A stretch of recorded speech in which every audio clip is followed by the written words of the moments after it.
Сәлеметсіздер ме, құрметті дәрігер жолдастар, болашақ дәрігер жолдастар. Бүгінгі интенсивімізге қош келдіңіздер. Сіздермен дәрігер Данияр Асқарұлы. Ең бірінші сіздердің медициналық университетке грантқа түсулеріңізбен немесе платный болсын, әйтеуір оқуға түсулеріңізбен шын жүректен құттықтаймын. Қазір енді сіздер оқушы емес, уже студент болдыңыздар.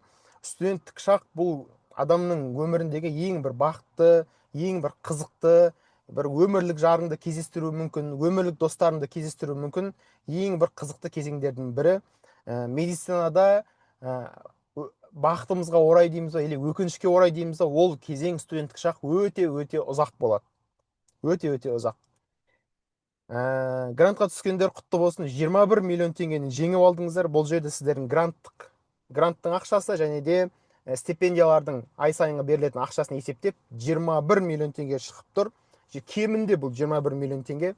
Былайша қарағанда көрінбейді да, сезілмейді. Грант ұттың болды да. Дейсің болды да. На самом деле сен 21 миллион теңге ұтып алдың да, негізінен.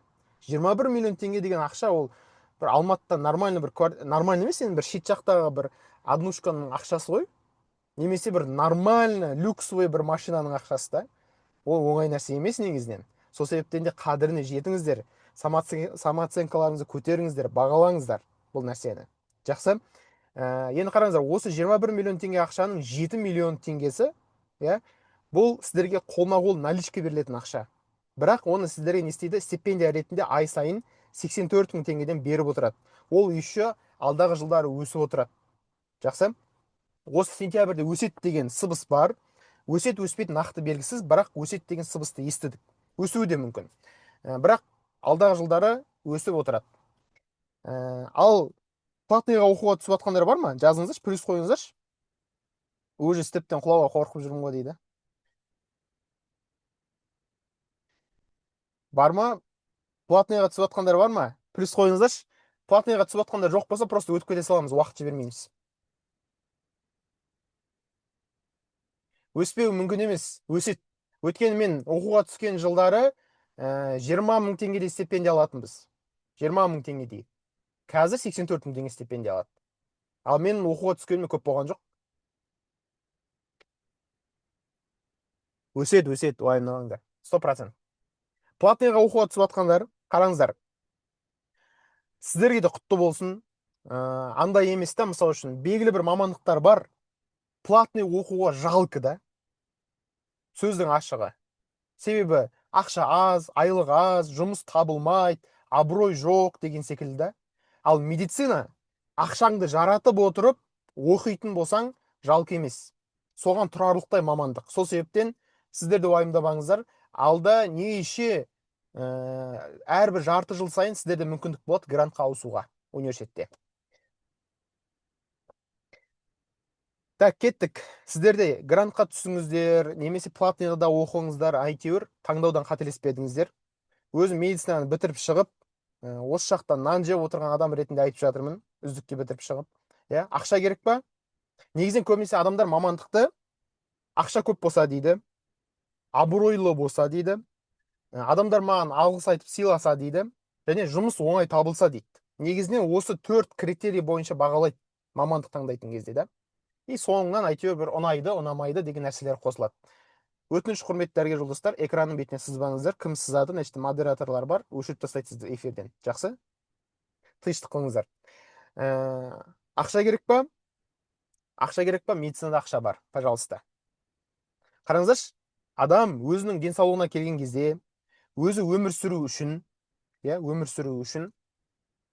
тіпті ол ақша өзінде жоқ болса да, адамдардан сбор жинап болсын, ең соңғы ақшасын беруге дайын, денсаулығы үшін, өзінің, баласының, отбасының денсаулығы үшін. Ақша сол себептен бар.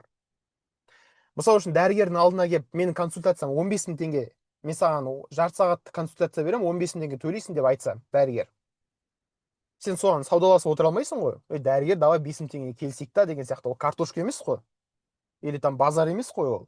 Или там аптекаға барып, мына дәрі 10 мың теңге тұрады десе, 5 мыңға берсейші деп отпайсың ғой, дұрыс па? Саудаласпайсың, сен аласың. Себебі медицина бұл саудаласатын жер емес. Сол себептен адамдар ақшасын аямайды медицинада. Ақша бар. Ақша бар.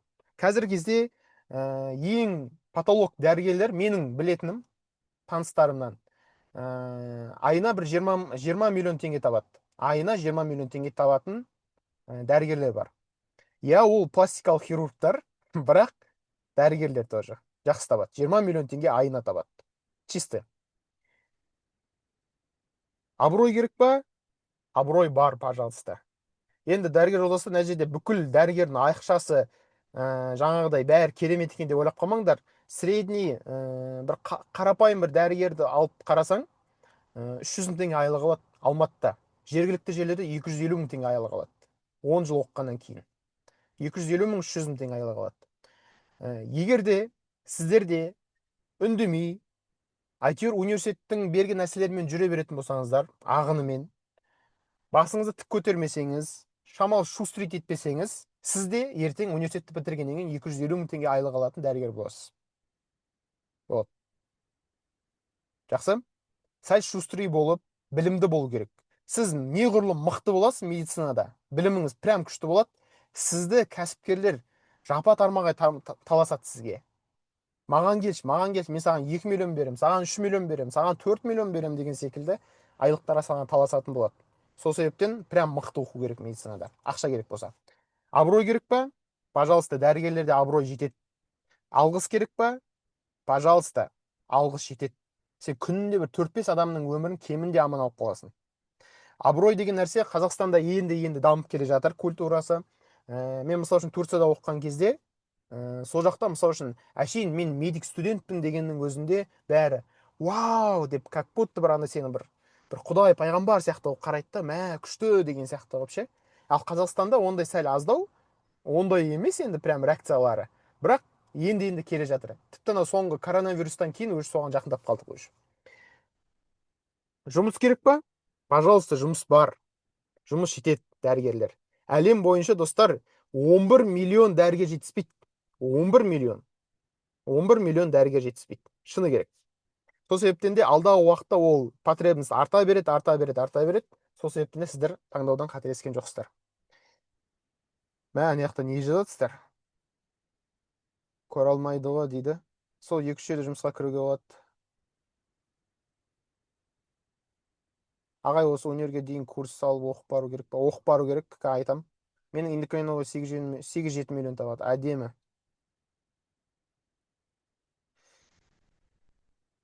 Как минимум 1,5 ставка. Я просто анау 250 мың 300 мыңды дәрігерлер қалай табады айтайын ба? Азынан кешке дейін поликлиникада орыс әжешкалармен, үлкен апалармен, болмаса басқа да адамдармен қырылып, нервіңді тоздырып аласың. Ал соны бір блогер отырып, бүйтіп бір сторис салып жіберіп, сол ақшаны әшейін алады. Да? Ана жақта сен бір ай бойы пахать етіп аласың сол ақшаны да. Егер де білімсіз болсаң, сауатсыз болсаң, шустрый болмасаң, соған барып қаласыңдар. Жақсы? Көптің бірі бір нәрсенің кірі болып қаласыңдар. Медицинада көбірек ақша табу үшін прям білім қажет. Шынымен де.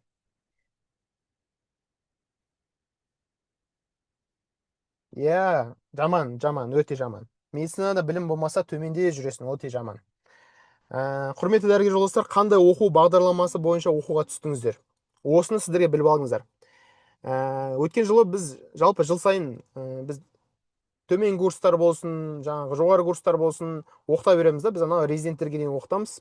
Сол өткен жылы біз 100-ден аса 6-7 курстарды біз емтиханға дайындадық, гос емтиханға. 6-7 курстарды. Солар дайындау барысында мен олардан сұрасам, қандай оқу бағдарламасы бойынша оқисыңдар десем, білмейді. Прикинь?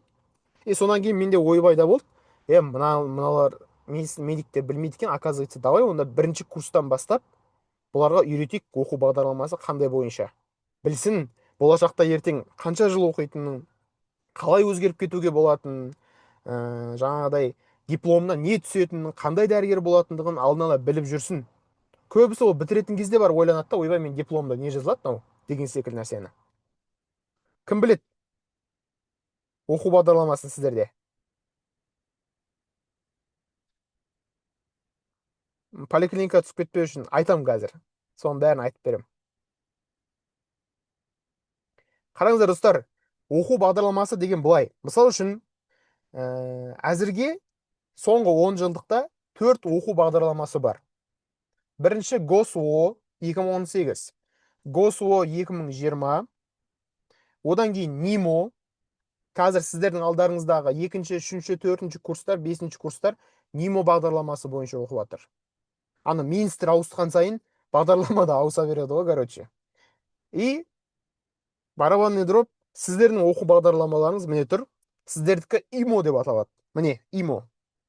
Жаттап алыңыздар, достар. Оқу бағдарламасы қандай десе, сіздердікі ИМО деп аталады. Өздеріңіздің қалай оқитындарыңызды, неше жыл оқитындарыңызды, қандай өзгерістер ену мүмкіндігін білгілеріңіз келсе, ИМО деп іздейсіздер. ИМО, иә, интеграцияланған медициналық не ғой, оқу бағдарламасы ғой. 6+1, яғни 6 жыл бойы сіздер бакалавр оқисыздар, 1 жыл интернатура оқисыздар. Бакалаврды бітіргеннен кейін, иә, бакалавр бітіргеннен кейін, сіздің дипломыңыз тек медсестра, медбрат, фельдшер болуға ғана жарайды 6 жылдан кейін. 1 жыл қосып тағы оқисыз дополнительно.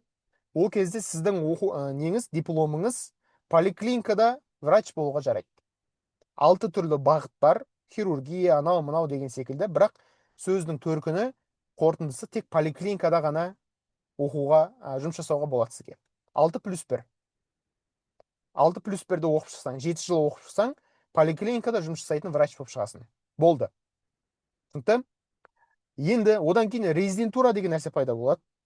7-ші курстан кейін сен соны оқып бітірсең, уже сенде уже бүкіл нәрсеге доступ ашылады. Стационарға доступ ашылады, яғни больницаларға, клиникаларға деген секілді. Жақсы?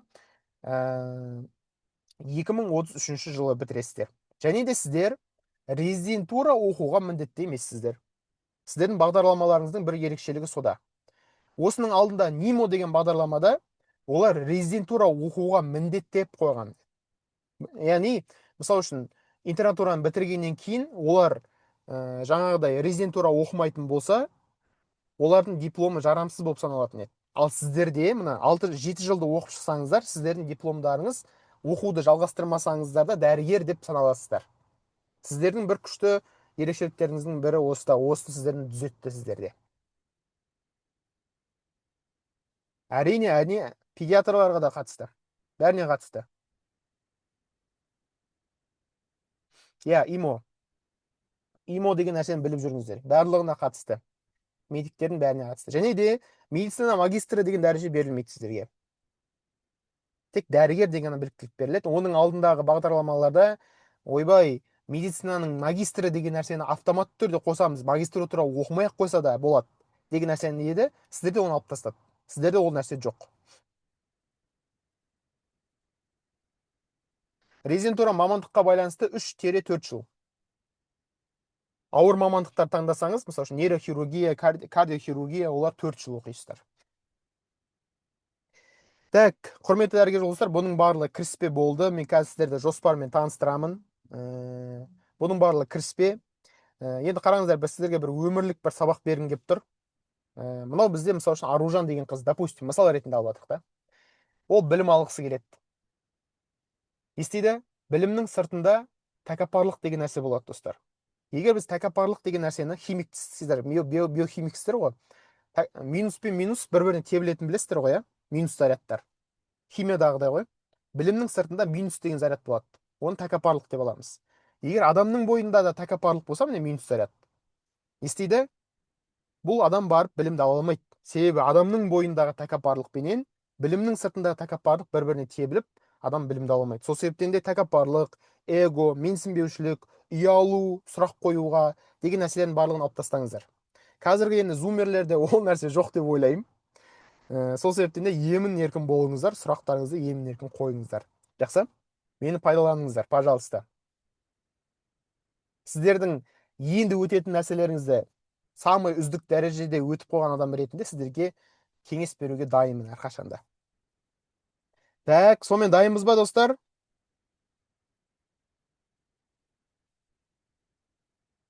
Дайын болсақ, давай, дайынбыз деп жазайықшы. Ары қарай жалғастырамыз. Негізгі бөлімге өтеміз. Терапевт жыл.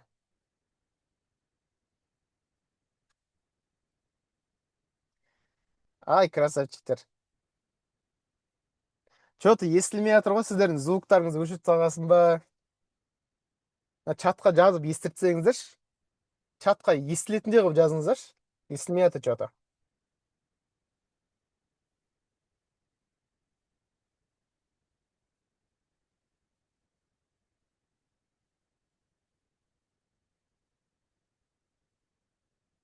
Все.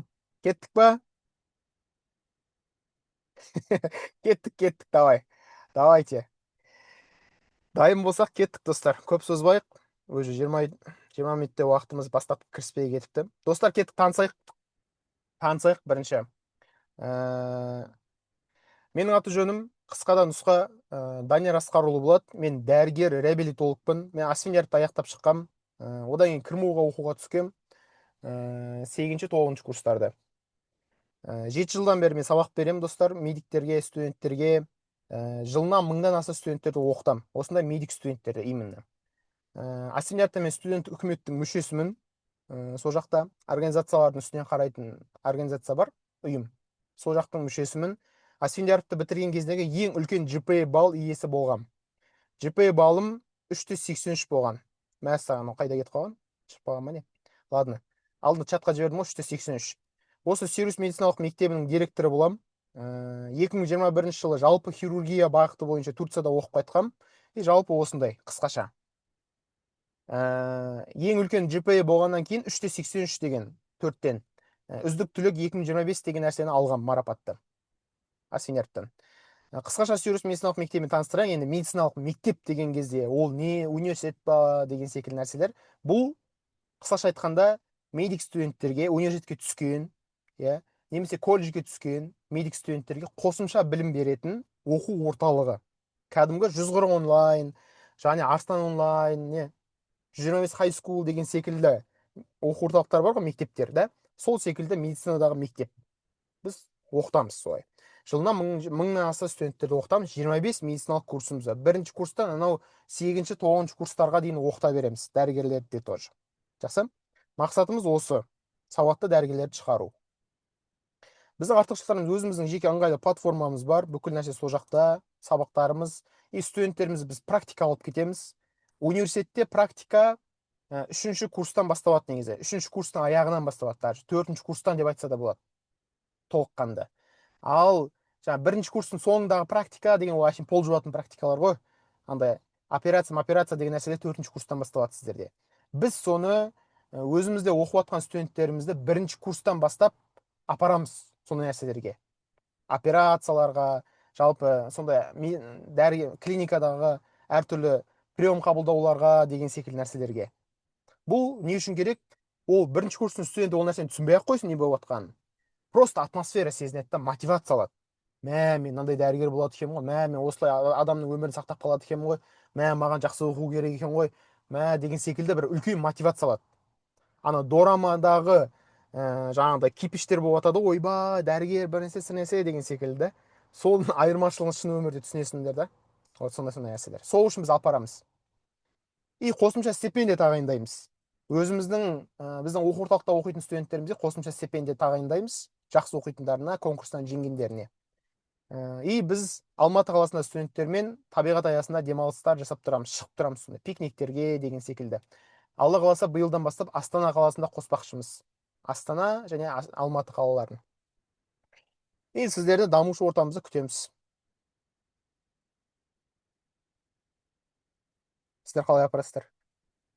Біз ол жақта дәрігерлеріміз бар, сол дәрігерлерімізбен келісу арқылы апарамыз. Қалай сонда сіздерді қосымша сабаққа біз өнер оқып жүріп сіздерге офлайн оқимыз, жоқ, онлайн оқисыздар. Практика жақсы ғой. Практика жақсы. Онлайн ғой, барлығы онлайн. Офлайн болса, офлайн кездесе аламыз, проблема жоқ. Так, конкурс нәтижесін анықтайық, достар. Дайынсыздар ма? Мен сіздерге сұрақты көрсетемін қазір. Сұрақты ашам. Кім бірінші жауап береді, соған мына фонендоскопты 3-еуін сыйлыққа береміз. Алғашқы 3 студентке. Алғаш жауап берген студенттерді біз еще тексереміз. Алдыңғы сұрақтарға дұрыс жауап берген болу керек. Егер олар дұрыс сұраққа жауап бермеген болса, алдыңғы 4 сұраққа, онда біз алып тастаймыз, басқа студентті қараймыз. Жақсы? Оның барлығын менеджерлер жасайтын болады. Сол себептен де қазір дайын отырыңыздар. Тағы бір нәрсе айтайын. жауапты мына зумға жазу керек, зумның чатына. Хорошо? Зумның чатына жазу керек, достар. Дайын отырыңыздар. Кеттік. Ал искусственный интеллекттерін дайындап отырыңдар. Файндоскоп бар еді, басқаларға шанс берейік. Файндоскоп ешқашан да артық етпейді. Достар, мынандай ғой. Тауық бірінші пайда болды ма, или жұмыртқа бірінші пайда болды ма деген бір анда бір логикасы бір сәл шатаса кететін сұрақ бар еді ғой. Соған ұқсайтын сұрақ. Кеттік. Медициналық сұрақ. Адамда қай мүшенің қызметі бірінші тоқтаса, өлім процесі тезірек басталады?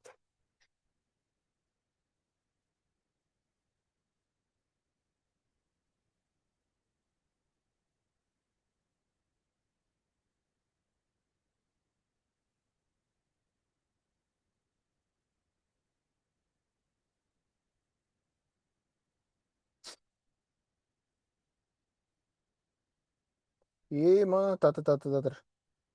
Қой, тауық. Так, Нұрай. Нұрай өкпе депті. Так, қате.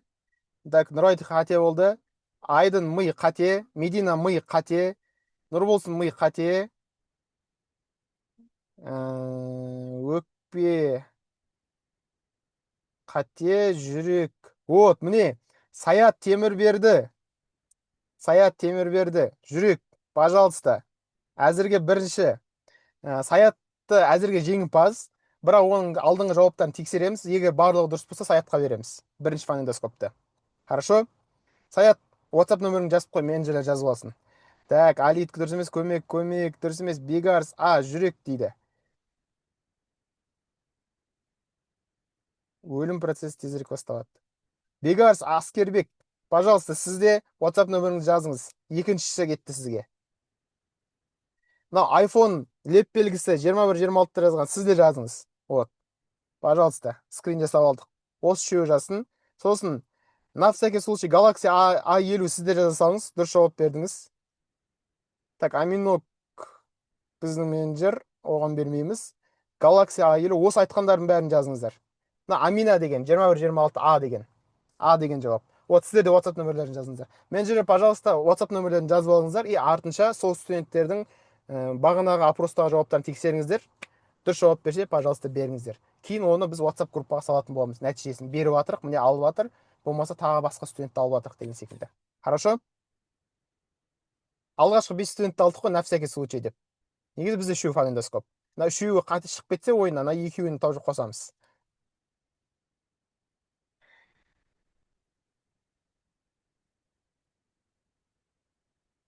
В общем, достар, жүрекке зақым келсе, 1 минутқа да жетпей адам 30 секундтың ішінде қайтыс болып кетеді. Басқа мүшелерге қарағанда.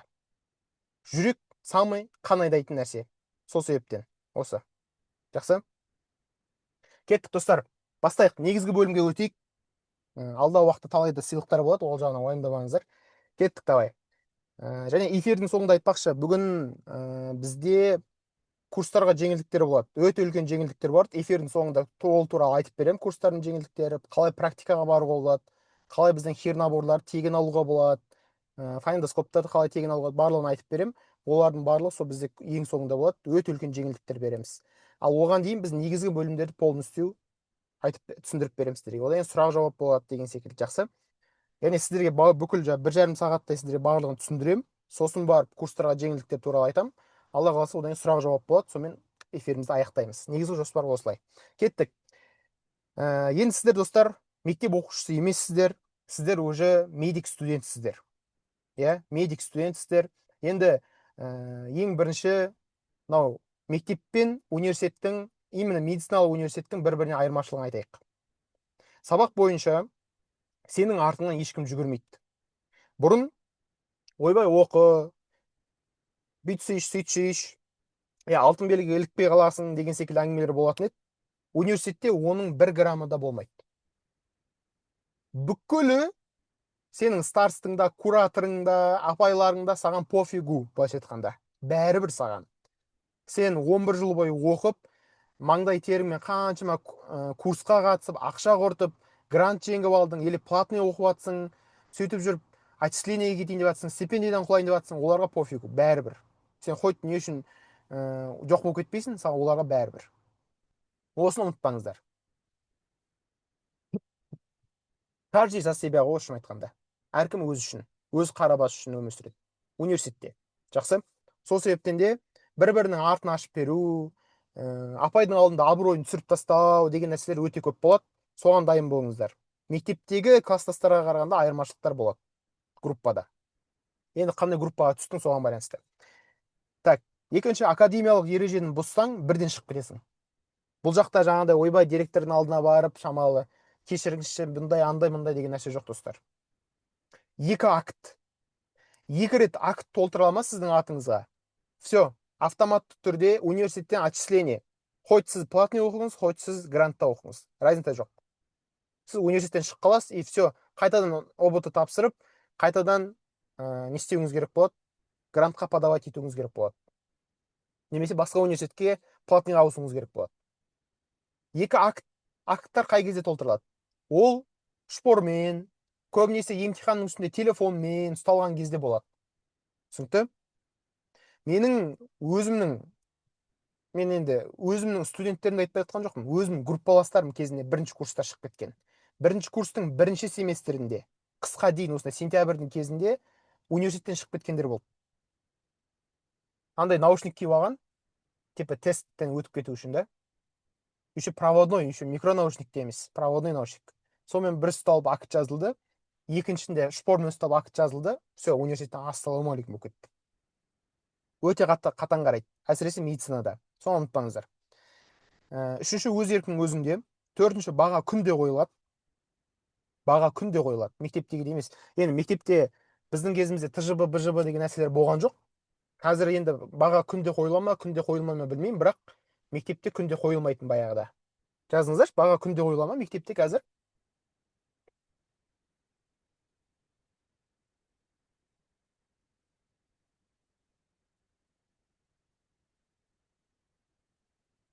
Бізге внимание бола ма? Конечно, муа асфен деп бөлмейміз ғой. Бүкіл университетке ғой. Мына жерде асфендердің эмблемасы тұрғасын айтып жатсыз ба? Күнде баға қойылмайды дейді. Біреу қойылады дейді. Әркімде әртүрлі шығар, иә. Университетте күнде баға қойылады. Осыны ұмытпаңыздар. Бір күнде максимум 2 пән болады сосын. Мысалы үшін мектепте күніне 5-6 пән болатын болса, университетте максимум 2 пән болады күніне. Яғни мысалы үшін анатомия и физкультура болуы мүмкін. Бірақ оның өзінде сіз азынан кешке дейін сабақта боласыз. 2 пән болса да. Өйткені анатомияның өзі мысалы үшін 6 сағат болуы мүмкін, немесе 4 сағат болуы мүмкін. Сонда сіз мысалы үшін 4 сағат десек, орташа есеппен 4 сағат бойы бір мұғалімнің алдында 10 студент қарап отырасыңдар. 4 сағат бойы. Түсінесіздер ма? И ол мұғалім сабақ түсіндірмейді. Ана нәрсені ұмытыңыздар, достар. Университетте, именно медицинада 95-98% жағдайда мұғалім сабақ түсіндірмейді. Тек сабақ сұрайды. Ана 4 сағат 10 студенттен сабақ сұраумен өтеді, болды. Яғни 4 сағат спокойно жетеді. Сені шығарып қойып 10 минут сабақ сұраса да, сенен жарты сағат сабақ сұраса да, сенен шұқып тұрып сұраса да үлгереді. В общем, күнделіктісін күнде оқып бару керек болады сол себептен. Жақсы? И сабақты ешкім түсіндірмейді, ол нәрсені айтып шықтық.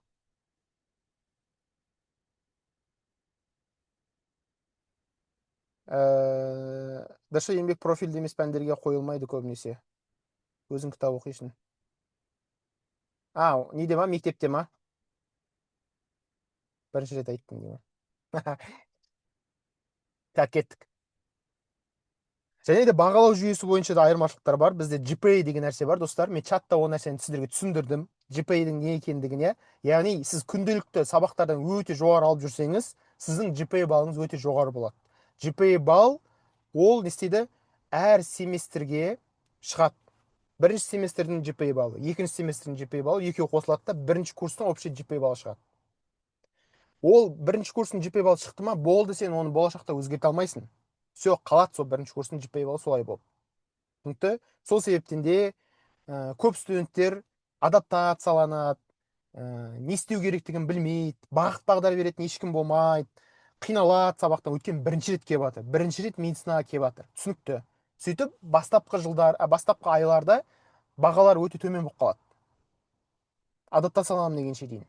Сөйтіп та не істейді, ол не істейді, бірінші курстарға общий GPA баллы төмен болып шығады. Ол ертең общий GPA баллы төмен болып шықса, ертең мамандық таңдауға келген кезде сол нәрсе артқа тартады оны. Ал ол сені өзгерте алмайсың. Түсінікті? Сол себептен де басынан бастап GPA-ға жұмыс жасау керек. И бағалау жүйесінде де сондай айырмашылықтар бар. Айтып беремін силабусты. Мысал үшін, мен ең алғаш Асфендияровқа оқуға түскен кезде бірінші курстың ең бірінші сабағы ИКТ деген сабақ болған. Енді мектептегі информатика ғой, былайша айтқанда. Сол кезде мен есімде, сол ИКТ-дан 70 балл алғам, ең алғашқы күні. Енді оны мен бағалау жүйесін білмеймін, 70 деген не нәрсе екендігін да. Сосын мен не істедім, барып интернеттен қараймын, ғой 70 деген ол университеттің мектептің бағалауы бойынша жалпы неше деген баға. Сөйтсем 3 деген баға екен. 70 3 деген баға. Ал мен алтын белгімен бітіргем, ойбай, ұбт-тан рекорд қойғам, анау әбден отличник синдромымен ауырып қалғам ғой. 70 деген бағаның 3 екенін білген кезде жылағым келді ғой. Университеттің ең алғашқы сабағынан 3 алып қайттым ба сонда деген нәрсе болды да. Шок я, в общем. И кейін барып түсіндім, уже ол нәрселер бастап кезде адаптациялану кезеңінде уже нормально да. Бірақ ары қарай да олай болып жалғасып кететін болса, уже ол нәрсе нашар. Яғни сіздің бағаңыз 90-нан бастап 100-дің аралығында 5, 75-тен бастап 90-ға дейін, 75-тен бастап 90-ға дейін ол 4, 50-ден 74-ке дейін ол 3, 50-ден төмен ол 2 деген баға. 50-ден төмен 2 деген баға. Жақсы? Иә, күнделікті алып жүрген бағаң әсер етеді. Мысал үшін қара, сен, допустим, 75 деген баға алдың анатомиядан. Ол бағаң GPA балл бойынша 2-де 67 болып есептеледі. 2-де 67 болып есептеледі. Енді ойлан енді, 75 деген 2-де 67. Қаншалықты төмен 2-де 67 деген нәрсе. 75 вроде сен 4 алдың сабақтан. 4 алу деген ол нормально да, медицинада. Былай қарасаң нормально көрінеді да. О, 4 алдым, нормально, 75. Стипендиям бар. Бірақ сен GPA балыңды қара, 2-де 67 болып тұр. Түсінікті? Яғни сен бүкіл пәннің бәрін 75-ке жабатын болсаң, сенің GPA балың 2-де 67 болады.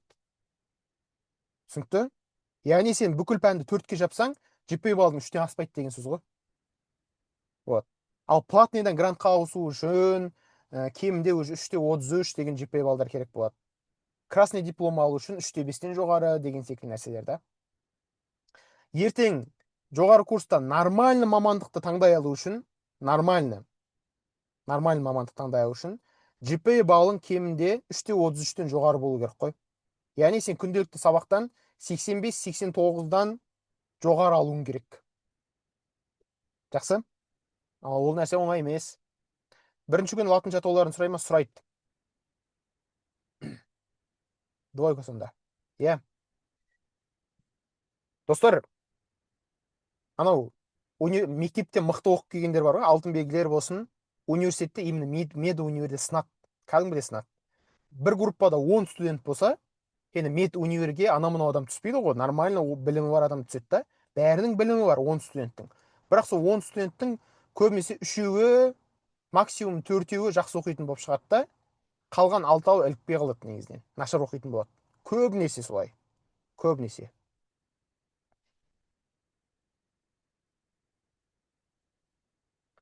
И бізде силабус деген нәрсе бар, достар. Бізде телеграм канал бар ғой, сол жаққа бүкіл силабустарды салып қойдым, маңызды. Активный болған студенттердің университеттерін салып қойдым силабус. Силабус деген бұл құжат. Ол жақта бүкіл тақырыптар барлығы көрсетілген. Егер өзіңіздің университетіңіздің силабусы керек болса, жаңа телеграм чатқа кіріңіздер. Біздің группамыз, ссылкасын жіберіп қоямын группаға.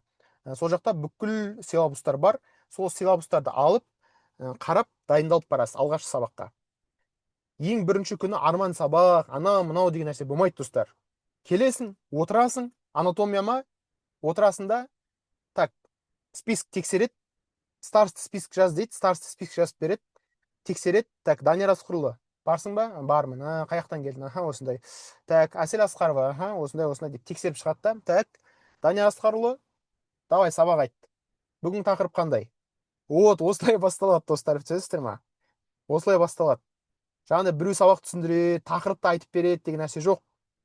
Сен алдын ала тақырыпты біліп, өзің сабақ айтатындай болып, түсіндіретіндей болып келуің керек. Мұғалім сені тыңдайды, бағалайды, и все, қайтады, болды.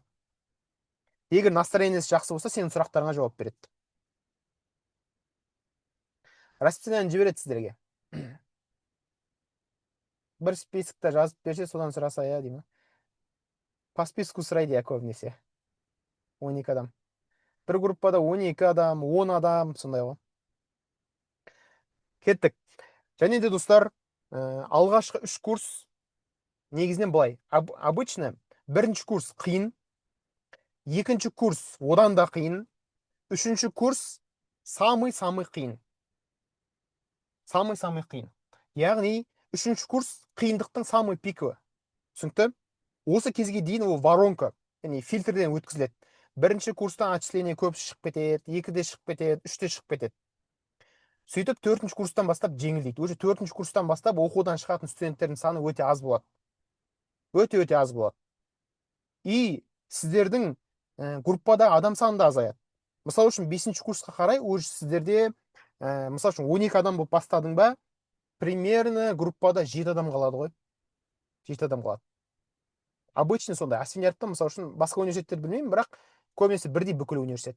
Обычно 7 адам қалады. Бір группада. Мысалы үшін 12 адам болып бастайсың, уже 5-ші курсқа тақаған кезде уже сенде 7 адам болып қаласыңдар. Түсіндіре алдым ба? Яғни, 5 студент шығып кетіп тұр ғой, 4-5 студент сенің группаңнан шығып кетеді деген сөз. Яғни, уже примерно ертең сентябрьде кездесесіңдер ғой, 12 адам отырсыңдар былайынан да, немесе 10 адам отырсыңдар. И угадать етесің. Так, мына жерде қай бесеуіміз оқудан шығып кетеді екенбіз деп угадать етесің. Түсінікті? Ол примерно статистика сондай, орташа статистика. Соңында уже примерно 7-6 адам қалады бір группада.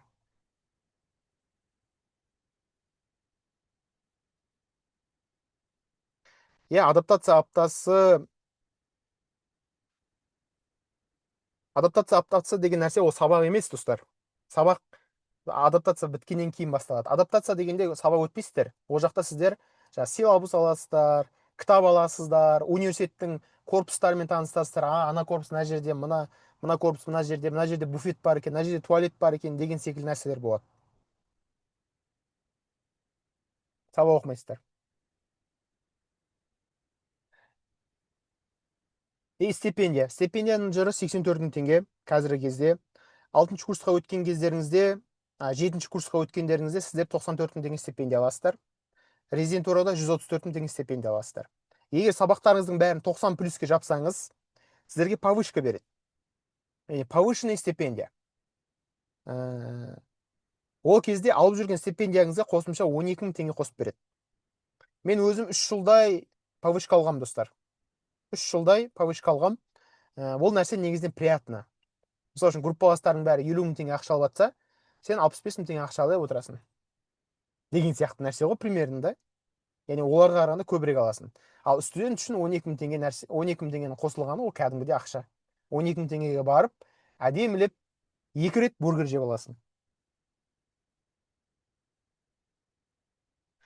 Бірінші курста неге көп шығып кетеді? Себебі адаптациялану қиын болады. Медицина сіздер ойлағаннан да қиын. ұбт-ны сіздер мысалы үшін 4 рет тапсырдыңыздар ма? Мына жақта әрбір емтиханның, әрбір рубежный контрольдардың барлығы как ұбт сияқты өтеді ғой, негізінен. Сол себептен де қиын. Көбісі шыдай алмайды. Даже суицид болатындар да бар. Мен өз көзіммен көрген бір суицидті көргем Асфендиярдтан. 8-ші этаждың жатақханасынан секірген, бірақ ол жаңалықтарға шыққан жоқ. Бірақ сол жерге полиция келді, студенттің мәйітін былай жауып қойды. Мен 2-ші курс оқып жүрген кезде көргем соны. Жатақхананың несіне секіріп кеткен студенттің.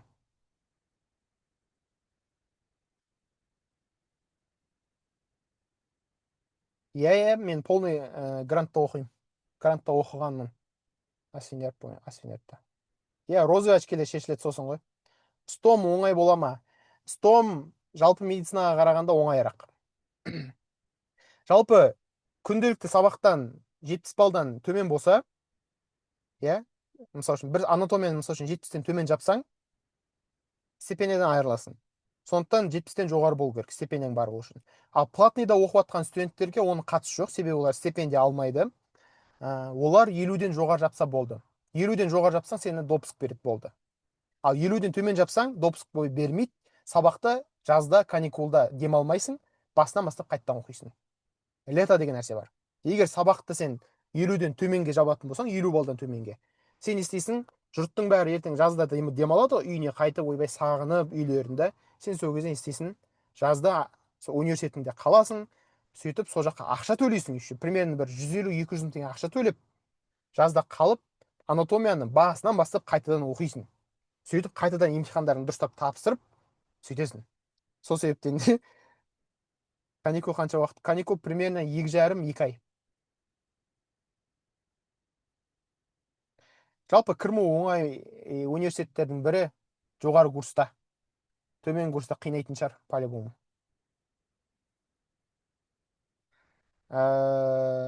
Взрослый жоқ, тек детский қарайсыз. Иә, платныйға түскендер 50 балмен жапса бола береді. Ал грантқа түскендер 70 балдан жоғары жабу керек, чтобы стипендиясын сақтап қалу үшін. Иә, 2,5-2 ай ол жазғы айлар. Жоқ, бірінші семестрден кейін примерно бір аптадай демаласыздар. В общем, қысқа дейін оқисыздар, жаңа жылға дейін. Жаңа жылда бір апта демаласыздар, и сөйтесіздер да, одан кейін тағы жазға дейін оқисыздар 4 ай бойы. Сөйтесіздер, жазда примерно 2 айдай, 2,5 айдай демаласыздар. Көбінесе 2 ай демалады. 2 ай демаласыздар, қайтадан уже екінші курсқа өтесіздер. Все.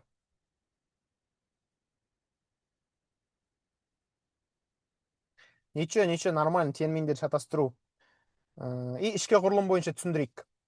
Достар, мынау қызық па сіздерге? Түсіндірейін ба иерархияны? Мысалы үшін енді мектепте директор бар, завуч бар, оқу завучы, тәрбие завучы деген нәрселер бар да, мұғалім деген секілді. Класс жетекші. Университетте, именно медицина университетте қандай екендігін түсіндірейін ба? Керек па? Или аттап өте саламыз ба?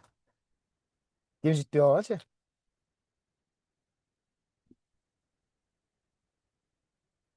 Алтын белгімін.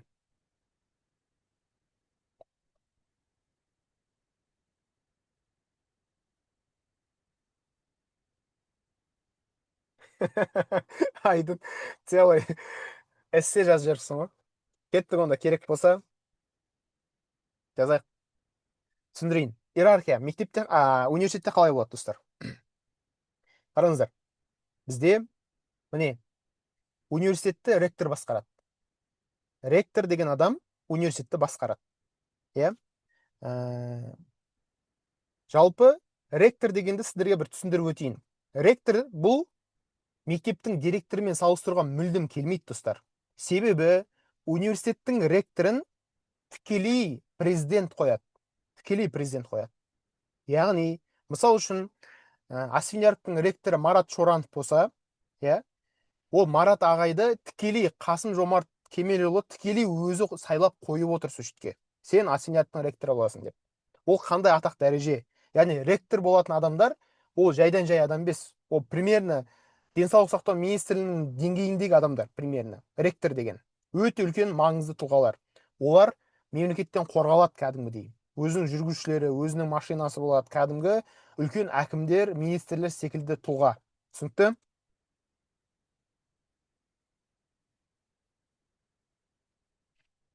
Айдын, маған ұқсасаң жаман болмайсың. Әзірге пока что жаман болмайсың. Түсінікті? Ректор сондай адам. Ректорды сіздер көбінесе көре бермейсіздер. Одан кейін қараңдар. Университеттің ішінде мектептер болады. Университеттің ішінде мектептер болады. Яғни факультеттер деп атайды орысша. Иә? Мектептер немесе факультеттер. Яғни педиатрия мектебі немесе педиатрия факультеті деп аталады. Жалпы медицина мектебі, фармация мектебі, ТФП, иә, стоматология факультеті, иә. Осындай факультеттерден тұрады. Енді қараңдар, әр мектептің яғни әр факультеттің өзінің деканы болады. Мысал үшін мен жалпы медицина факультетінің деканымын. Түсінікті?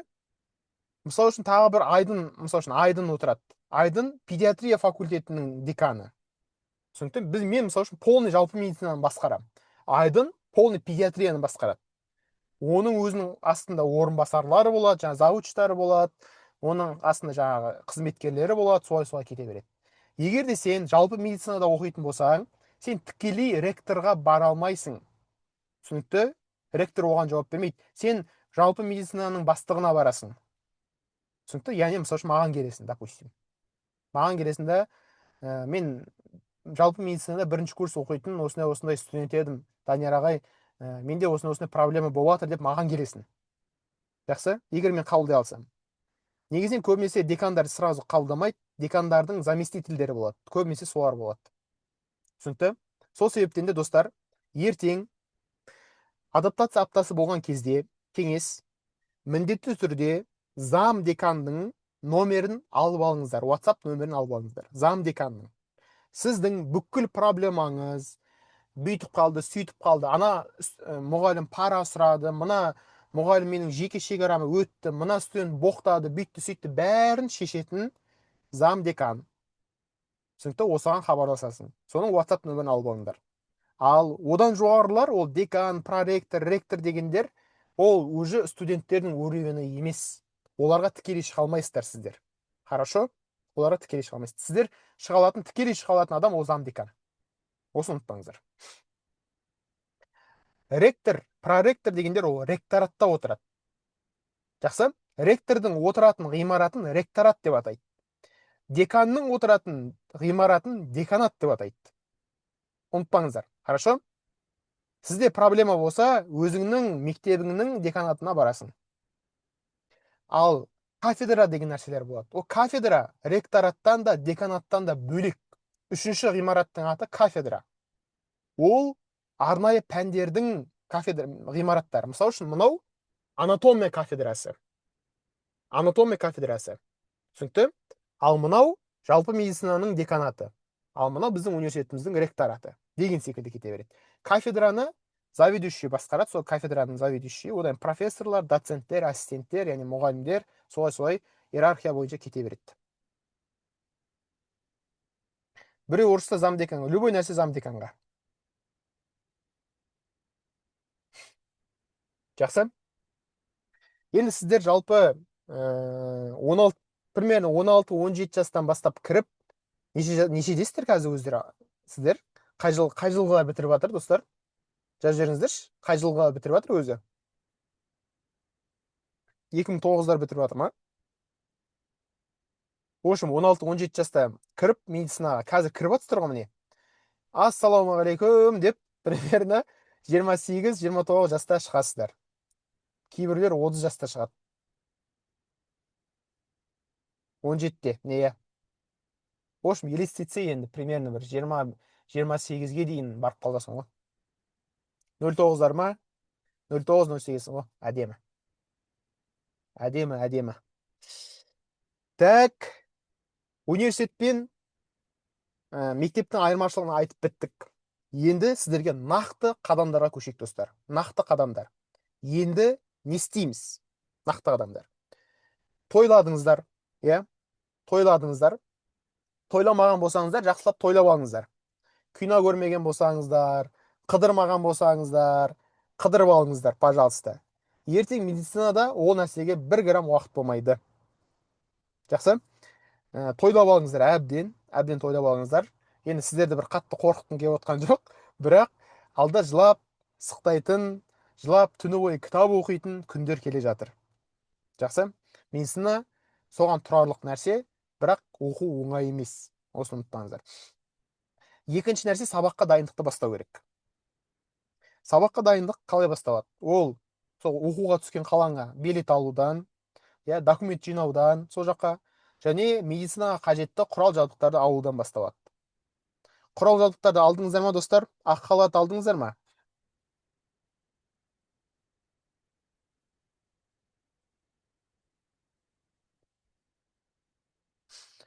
Қазір айтам, қандай ақ халат алу керектігін. Жақсы. И одан кейінгі құрал жабдықтарды алғаннан кейінгі нәрсе сабақ оқу. Сабақ оқу. Уже 21 август жақындап қалыпты ғой. Сіздер уже тойлап болған шығарсыздар деп ойдамын. Өйткені тойлайтындар уже уақыт қалмапты ғой. Сіздер уже сабақ оқитын уақыт қана қалыпты ғой. Уже сабақ оқуға кірісулеріңіз керек. Құрал жабдықтарын түгендеңіздер. Киім, ақ халат, крокси, анау мынау, қазір айтып беремін не алу керектігін. Және сабақ оқу, пожалуйста. Негізінен достар, жаңағыдай ойбай мынау өзінің курсын сату үшін, өзін жарнамалау үшін айтып жатыр екен деп айтпаңыздар. Просто адамгершілікпен айтамын, негізінен бастапқы кезеңдерде бірінші курстың бірінші семестрінде болсын, екінші семестрінде болсын, негізінен білетін адамнан курс алып оқыған әлдеқайда тиімдірек келеді. Себебі ол саған нақты нені оқу керектігін, қалай адаптациялану керектігін, қай мұғалімге қалай сөйлеу керектігін алдын ала саған айтып береді да. И сен бүкіл нәрседен хабардар боласың. Қай ситуацияда қалай қимылдау керектігін білесің. Ауышып жүрмейсің да, жаңа қателіктер жасап қойып деген секілді. И одан кейін уже екінші курстан, үшінші курстан бастап өзің бүкіл нәрсені біліп алғаннан кейін, адаптацияланып алғаннан кейін өзің уже примерно біліп алдың да. Анау қалай, мынау қалай деген нәрсені өзің примерно өзің оқи берсең де болады ары қарай. Екінші курстан бастап та уже түсіндің бүкіл жүйені, системаны. Ал бастапқы кезеңге негізінен белгілі бір жетекшінің қолынан жетектеп, сонымен ерген дұрысырақ болады, курс алған дұрысырақ болады негізінен. Кеттік. Так. Мыжылмайтын 100% полиэстер дейтін дей ма? Вот, мыжылмайтын. Менің қателігімді қайталамаңдаршы. Күнде сабаққа барамыз. Күнде ақ халат үтіктейтін едім ғой. Ё-майо. Надоел бар ғой. Бір күн сол халатты мусорға тастадым бар ғой, шыны керек. Ойбай, ұрлықтың көкесі бол. Бек болсындарын. Азиза дейді. Ұрлықтың көкесі болады. Қараңыздар достар, бастапқы кезде квартираға жатқан дұрыс па, жатақханада жатқан дұрыс па деген секілді әңгімелер болады. Негізінен жатақханаға жатқан дұрыс. Мен бірінші курста квартираға жатқам. Өйткені менің ата-анам қорықты. Жаңа жатақханада балдар тиіседі, балдар ұрады екен, бүйтеді екен, сөйтеді екен деген секілді сыбыстар болады ғой енді бүкіл нәрседе. Сол нәрселерді естіді да, менің ата-анам давай сен квартираға жатасың, жатақханаға жатпайсың деді. Жаңағы заттарыңды біреу тартып алып қойып жүрсе, телефоныңды, ноутбугыңды деген секілді айтты да. Сөйтіп мен квартираға жатқызды. Сөйтіп мен бірінші курста квартирада тұрдым. Бірақ менің группаластарым барлығы жатақханада тұратын. И мен оларға қызығатын. Олар жаңағы емтиханның кезінде бірігіп дайындалатын, жаңағы бірге курс алатын, бірге кітап алатын, бірге жиналып ойындар ойнайтын, бірге сабаққа баратын да, бірге тамақ ішеді, сондай да қызық болып кетті да. И достары көп та аналардың да жатақханада, себебі бір жатақханада тұрғаннан бәрі бір бірімен танысып алады да, сондай күшті да. И араласады. И маған қызық болып кетті. И сөйлессем, былай сөйлесем, нормально вроде, бәрі күшті дейді да. Сонымен мен екінші курстан бастап жатақханада тұрдым. Сол тұрғаннан бітірем дегенше дейін тұрдым ғой жатақханада. В общем, асфинертті бітірем дегенше дейін сол жатақханада тұрдым ғой полностью. И мен сіздерге де кеңес беремін жатақханаға тұруға. Хотя бы үшінші, төртінші курсқа дейін. Өйткені жатақханада коммуникация өте күшті болады. И сен өмірді көресің, пісесің, жетілесің. Уже сен өзіңнің шекараңды қоюды үйренесің. Неше түрлі адамдардың болатындығын үйренесің. Ұрлайтын да, бетіңе күліп тұрып артыңнан жамандайтын, бетіңе күліп тұрып артыңнан сатып кететін әртүрлі нәрселерді көресің де, әртүрлі адамдармен танысасың, араласасың, біреумен дос табасың, біреулер жаңағы махаббатын табады. Сондай әртүрлі қызықтар болады. Емтихандардың кезінде бірігіп жиналып дайындаласың, жаңағы бір-бірінен сұрайсың, ана апай қалай сабақ сұрайды, мынасы тақырып сұрай ма, бүйте ма, сөйте ма деген нәрселер көп болады да. И бір емтиханның жауаптары, тесттер шығатын болса да, көбінесе бірінші жатақханадан шығады. Көбінесе бірінші рубишканың жауаптары, сессияның жауаптары деген бір шығатын болса егер де, солардың бәрі бірінші жатақханадан шығады да. Ал сен квартирада тұратын болсаң, болды, сен өзіңнен басқа ешкіммен араласпайсың, группаластармен ғана араласасың, и все да. И сұрап жүресің да, мен всегда бірінші курста сұрап жүретін. Жатақханада тұратындар айтыңдаршы, шықты ма, ана апайды сұрап беріңдерші, мына апайды сұрап беріңдерші деген сияқты болып жүретін да.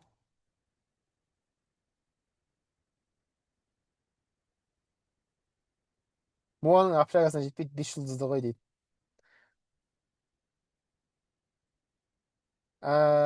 Делия, неге байланысты? Қай университетте оқисыз, соған байланысты.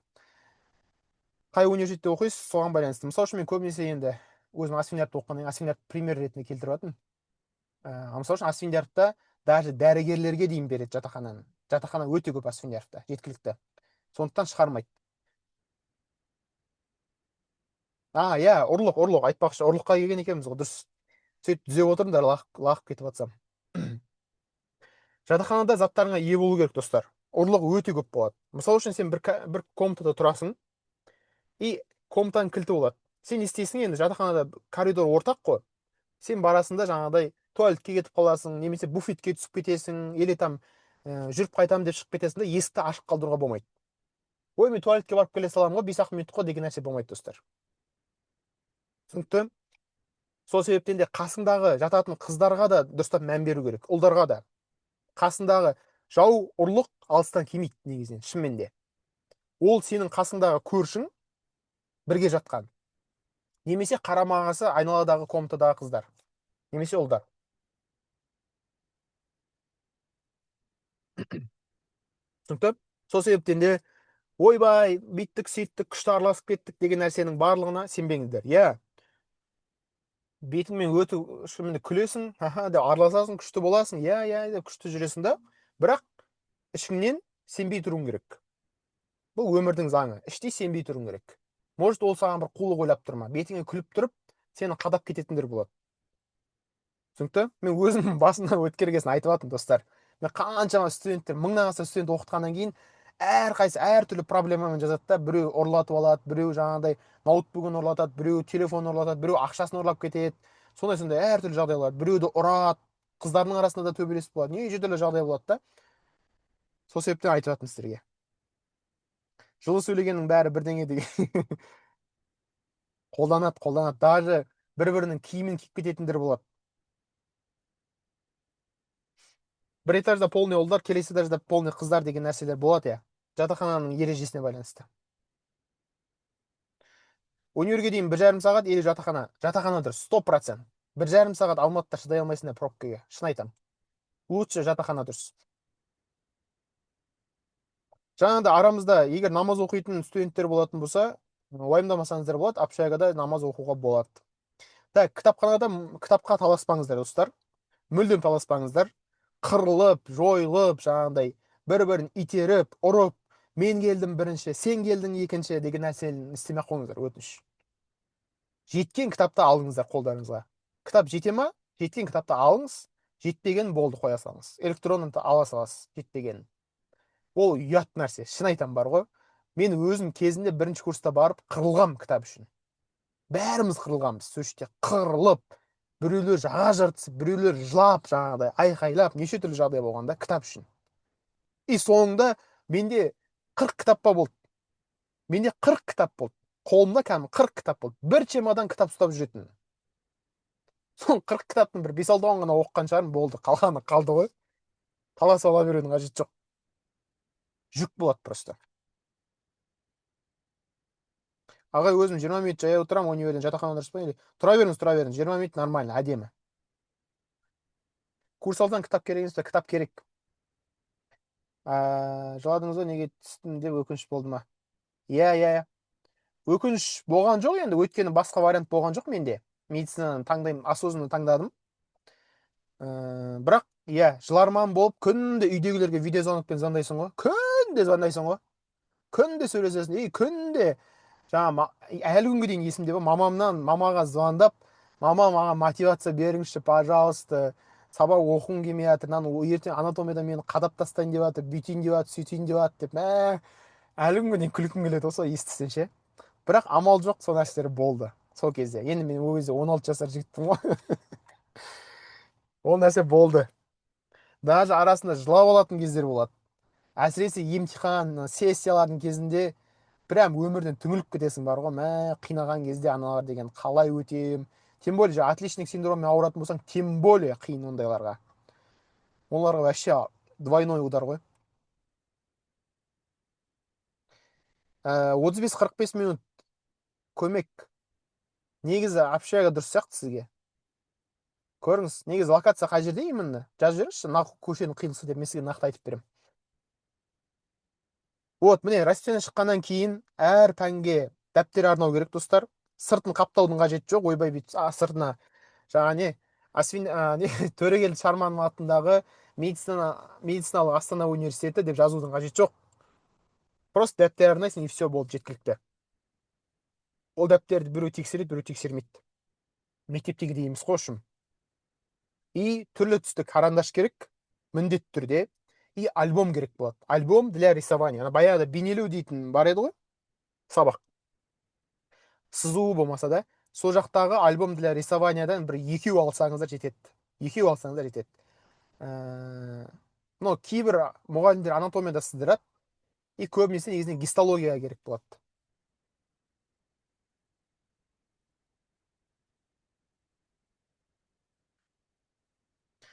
Көмек алыстау негізі, алыстау. Негізі алыстау, 35-40 минут болса алыстау негізінен. Бірақ мен бірінші курста солай 35-40 минуттық жерден автобуспен қатынағам. Негізі әзірге тұра берсеңіз де болады, барынша көріңіз бастапқыға. Сосын кейін, егер ұзақ болып жатса, ауысып кетесіз ғой, жатақханада всегда асфинде орын болады. Дұрысы қадап грант қалдырады, рас, ондай бар. Суретті жақсы салсаң көмек бола ма? Медина өте жақсы көмек болады.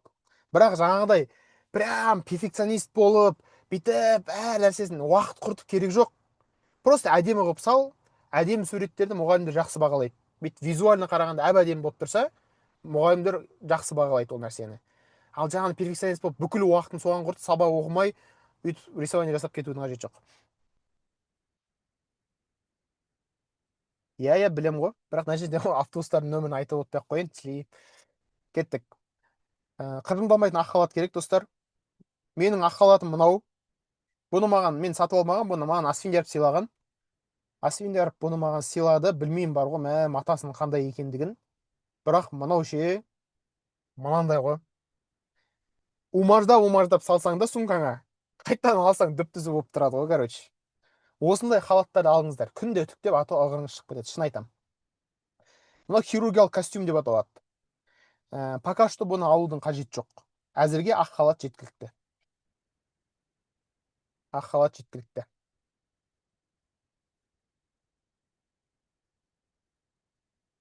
Иә, шыға беріңіздер. Кеттік. И, достар, сессия кезінде қиналмау үшін әр тақырыпты күнде оқып жүру керек. Сессия кезінде қиналмау үшін әр тақырыпты күнде оқып жүру керек, достар. Так.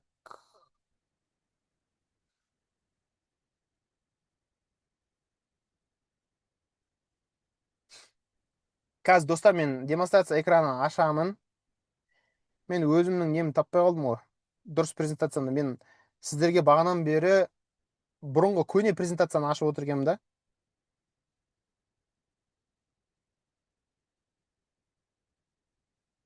Әйтеуір сіздерге добавка ретінде қосқандарым биылғы өзгертулер, жаңа нелердің барлығы жоқ та, короче. Түсінбей жатырмын да, неге жоқ болып кеткен, сохранить етілмей қалған ба, интернет ұстамай деп ше. Өйткені біраз нәрселерді қосып едім, қосымша сіздерге биылғы өзгерістерге байланысты. Сіздерде оқу форматы өзгеріп кетті ғой биыл, білесіздер ма? Сол үшін. Вот, енді шықты міне. Новыйын ашып алдым. Әйтеуір бағанан бері айтам. Что-то көне ақпараттар бәрі. Мен де түр бермей айтып жатырмын ғой. Сіздің бірінші курс анатомия дегенмен дайындалып барсам бірінші сабаққа керек па дейді. Неңізге байланысты, тақырыбыңызға байланысты, университетке байланысты. Қарау керек. Менеджерлерден жекеге жазып, менеджерлерден кеңес сұрасаңыз, айтып салыстырып береді, барлығын түсіндіріп береді біздің менеджерлер.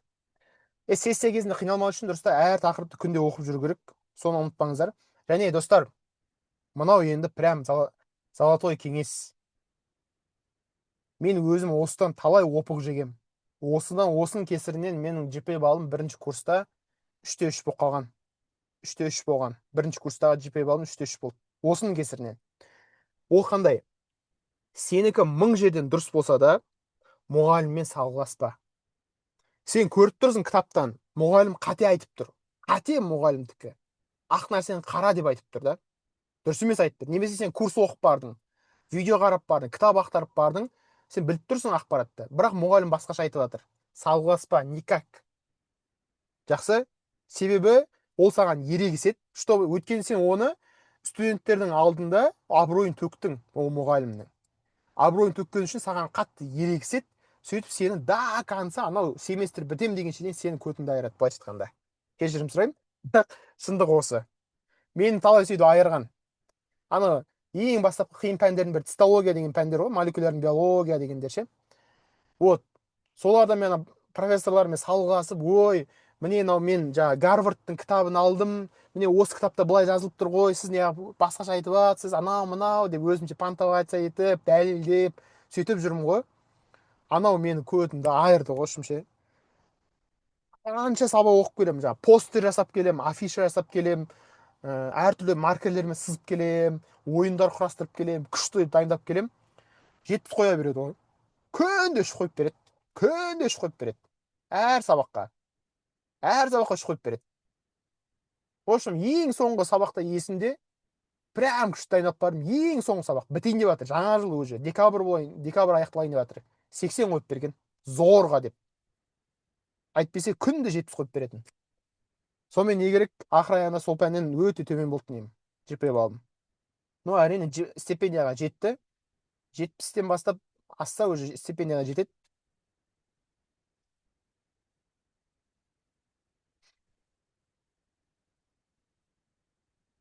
Кешіріңіз, сіздікі дұрыс дей беру керек қой. Иә, ең бастысы дұрыс дей беру керек қой.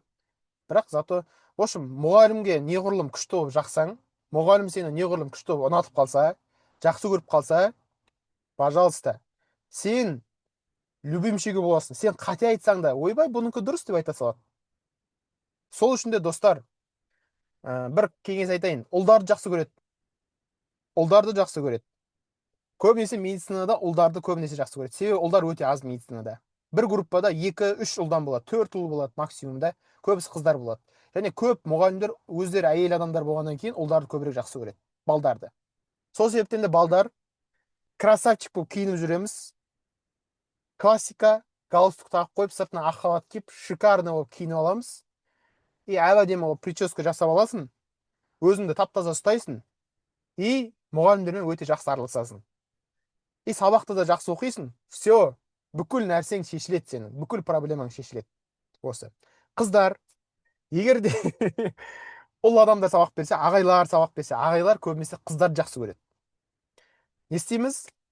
Көбінесе бұл негізі болмайды ше, жаман негізі. Бірақ мынандай метод бар. Мен всегда қолданамын осы нәрсені. Студенттеріме де кеңес беремін да. Әсіресе емтихандар болады ғой жаңағыдай, сессияда, өте маңызды сабақтарда. Сол кезде прям күшті боянып, әдемі духи сеуіп, или ұлдарда әдемі киініп, одеколондарын дұрыстап сеуіп, ұлдарда күшті болып бару керек. Сөйтесің да, әдемі болып жүріп, әдемі болып беретті тартып, әдемі болып айтып, сөйтіп кетіп қаласың. Негізінен медицинада көбінесе мұғалімдер эстетиканы жақсы көреді. Негізінен сабақ беретін дәрігерлер ғой. Дәрігерлер көбінесе эстетиканы жақсы көреді. Бүкіл нәрсені әдемі болып тұрғанын, тап-таза болып тұрғанын өте жақсы көреді. Маникюр деген нәрсені ұмытыңдар, қыздар. Жаңа бояп алу, тырнақты бүйтіп өсіріп алу, ол нәрсені ұмытыңдар. Мұғалімдер ол нәрсені жек көреді, прям жек көреді. Кейде ана қолыңа перчатка киесің, перчатка киген кезде анау тырнағың ұзын болып тұрса, тесіп өтеді перчатканы. Өте ыңғайсыз, сол себептен ұмытыңдар. Бағаларын түсіріп тастайды. Ойбай, не жазып жатсың ана жақта? Не киген дұрыс универге дейді. Қысқа киген дұрыс деп па? Ойнап айтам. Баги джинсы жақтырмай қалмай ма дейді. Как будто оқыған сияқты болып мен жүр қызым дейді. Ағай костюм керек болып қала ма дейді. Ну, костюм болғанда енді костюмнің сыртына ақ халат киіп алған негізінен ыстық қой. Лучше ақ көйлектің сыртына ақ халат киген әлдеқайда ыңғайлы болады. Ағай мұғалім көп болсын дей ма? Инабат бәрін сындырғысы келіп отыр ғой примерно взглядпен. Ой, ағай, маған қойып бере салыңызшы деп ше.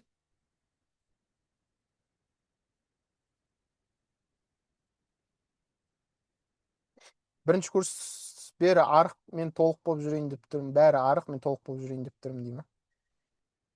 Ақ халат бірінші күні кию керек па дейді. Конечно, ақ халат сенің ақ халатсыз кіргізбейді ғой университетке сенің. Ақ халатты шешіп шығасың. Ақ халатты киіп шығып кетіп жүрмеңдер университеттің айналасына. штраф ақ халатты шешіп барып шығасыңдар университеттің шекарасынан. Жақсы? Ақ халатты киіп алып автобусқа мініп бүйтіп басып жүрмеңдер. Штраф аласыңдар. Штраф аласың. Хирургичка әзір кимейсіздер оны. Оны, ну, әзір емес. Точно әзір емес. Пока что бар уақыт. Жетістіктерді бірінші курстан бастап жинаңыздар, ертең талай пайдасы тиеді, ұмытпаңыздар. Бірінші курстан бастап хотя бы бір организацияға кіріңіздер, солай жетістік жинауға болады. Жақсы?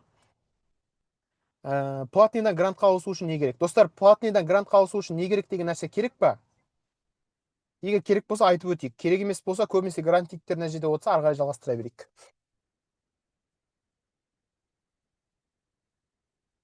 Ғылыми жобаға әлі ерте сіздерге. Керек. Менде платка керек дейді. Керек дейді. Керек емес дейді. Молодец, керек емес деп айтқан. Былай ғой достар, қараңыздар. Платныйдан грантқа ауысу үшін не керек? Бір ғана нәрсе керек, достар. Бір ғана нәрсе. Ол GPA балл. GPA балл неғұрлым жоғары болады. Ертең былай болады, достар, қараңдар. Бірінші курстың бірінші семестрінде көбісі деп ауыз ашылып жүріп, көбісі университеттен шығып кетеді. Әсіресе медициналық университет болса. Сол гранттан құлап қалады ғой, шығып кетеді ғой. Ертең декабрьдің кезінде көбісі шығып кетеді университеттен. Сол кезде грантниктердің орны босайды. Жаңағы ұбт-тан жеңіп алған гранттардың бәрі орны босайды. Босаған кезде сол бос тұрған орындарға платныйдағы студенттер өтініш береді. Мысалы үшін, допустим, 20 грантта оқитын студент шығып кетті декабрьдің кезінде, ертең да, 3-4 айдан кейін. Не істейді? Хабарлама береді, платныйда оқитындар грантқа осындай 20 орын босады, 20 орынға подаваться етсеңдер болады дейді. И бәрі конкурсқа документтерін береді, и бәрінің GPA балдарын салыстырады. Мысалы үшін 40 адам тапсырды ма документті, 40 адамның ішінен ең жоғары кімде GPA балл, 20-сын іріктеп алады да, 20-сын грантқа ауыстырып жүреді. Все, болды, ары қарай сен өмір бақи грантта оқисың. Айына 84 мың деген стипендия аласың. Түсінікті? Бірақ бұлай ауызша айтқан өте оңай. Ауызша айтқан өте оңай. Бірақ GPA балды 3-33-тен жоғары жинау өте қиын. Шынымен де қиын. Шынымен де қиын. Әйтпесе спокойно бәрі ауысып кететін еді. И қараңыздар, платный группалар көбінесе бірге оқиды. Бүкіл платниктер бірге оқиды. Бір группа болады. Грантниктер бір группа болып оқиды да. И грантқа түскендер көбінесе жақсы оқитындар ғой. ұбт-тан жоғары алғандар да. И сәйкесінше ол жерде орта да күшті. Орта да күшті, и барлығы да жақсы оқиды. Барлығы жақсы оққаннан кейін не істейді? И мұғалімдер ол группаға жақсы қарай бастайды. Негізінен бір группада мысалы үшін 6-7 студент мықты оқитын болса, мұғалімдер оларға көбінесе жоғары қоя береді. Мына жақсы оқитын группа деп ше. Ана мектептегіде жақсы оқитын класс деген сияқты ғой. Ал платниктерде көбінесе нашар оқитын студенттер болады. Иә, көбінесе. Арасында бар күшті оқитындар, әрине. Орта сондай болғаннан кейін, и мұғалімдер де мыналар платниктер ғой, нашар оқиды деп, короче, төмен қоя береді да. И сәйкесінше платныйда оқып жүріп, жоғары балл, GPA балды жинау сәл қиындау. Себебі жаңағыдай барьерлері бар, кедергілері бар. Орта кедергі, мұғалімдердің көзқарасы кедергі, сен платныйда оқисың, саған бәрібір ғой, саған төмен балда болады, сенде стипендия жоқ қой деген көзқарастар. Осындай нәрселер істейді, артқа тартады кейде платныйдан. Сол себептен де көп деген бүкілі ауысып кете алмайды. Платныйдан грантқа ауысқың келе ма? Пожалуйста, алдын ала дайындал, сабақта мықты оқы, жақсылап күштілеп оқып бар бәрін. Солай көтеруге болады. Мен есімде, достар, мен 7 жыл бойы сабақ беріп жүрмін ғой. Соңғы 7 жылда, достар, соңғы 7 жылда ең көп бір уақыттың ішінде грантқа ауысып кеткендердің саны 20 студент болған. 20 студент, мен 20 студенттің орны босады, 20 студент ауысып кетті. Жыл сайын қазір біздің оқу орталықта оқитын студенттер де бар. Неге грантқа ауысып кеткендер, ондайлар жетеді көп. Олар мен әлі таныстырамын әлі. Егер сіз платныйда оқып жүріп грантқа ауысқыңыз келсе, пожалуйста, солармен танысып, қалай ауыстың, не істедің деген секілді нәрселерді сұрауға болады тоже. Не жазып жатсыздар?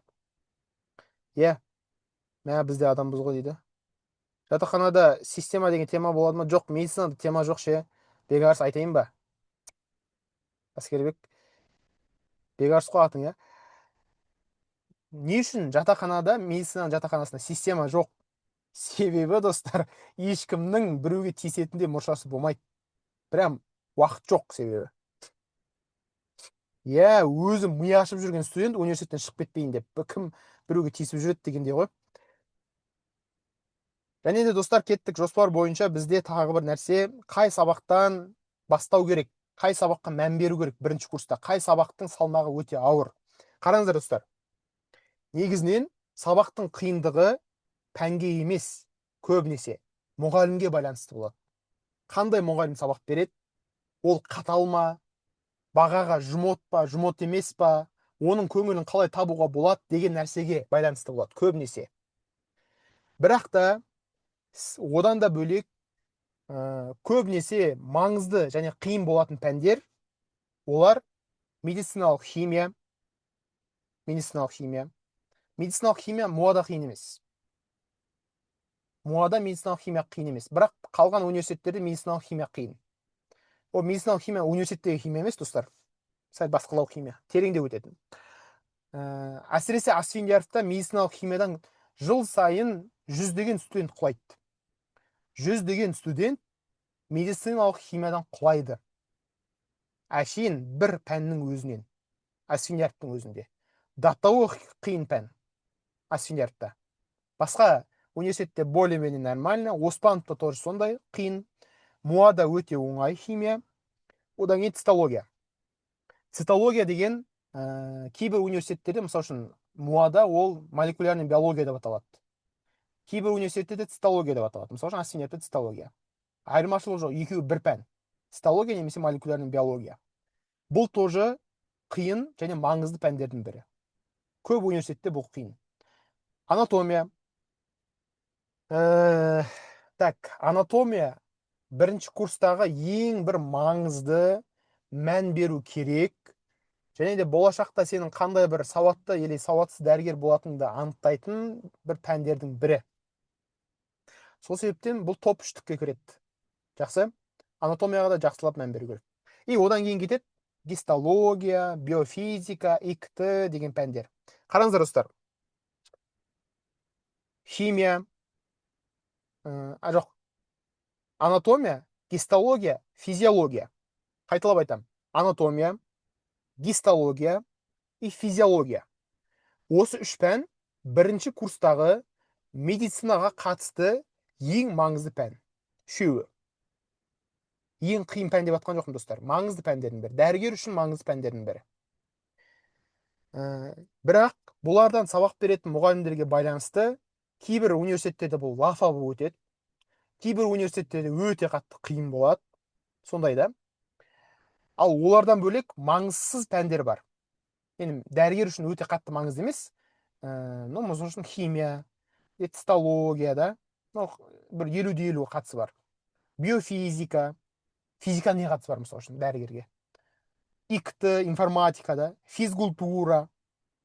Бір қарасаң психологияда мысалы үшін да, ол пәндер бір маңызсыз пәндер секілді да. Бірақ көп студенттер сөйтіп ойлайды да, жаңағыдай, ой, маңызсыз пән ғой деген сияқты мән бермейді да, қойсаң қоя бер деген сияқты, бармай-ақ қоя салады деген секілді. И сол пәндер сенің университеттен шығуыңа себеп болуы мүмкін. Жақсы. Мұғалімдер кейде на принцип кетеді да, құлатып тастайды сол пәннен. Соны ұмытпаңыздар. Сол себептен де маңызды болсын, маңызсыз болсын, бүкіл пәнді 90+-ке жабуға тырысу керек. Сол кезде сенде барлығы чеки-чеки болады. Маңызды, маңызсыз деп бөлмеңдер.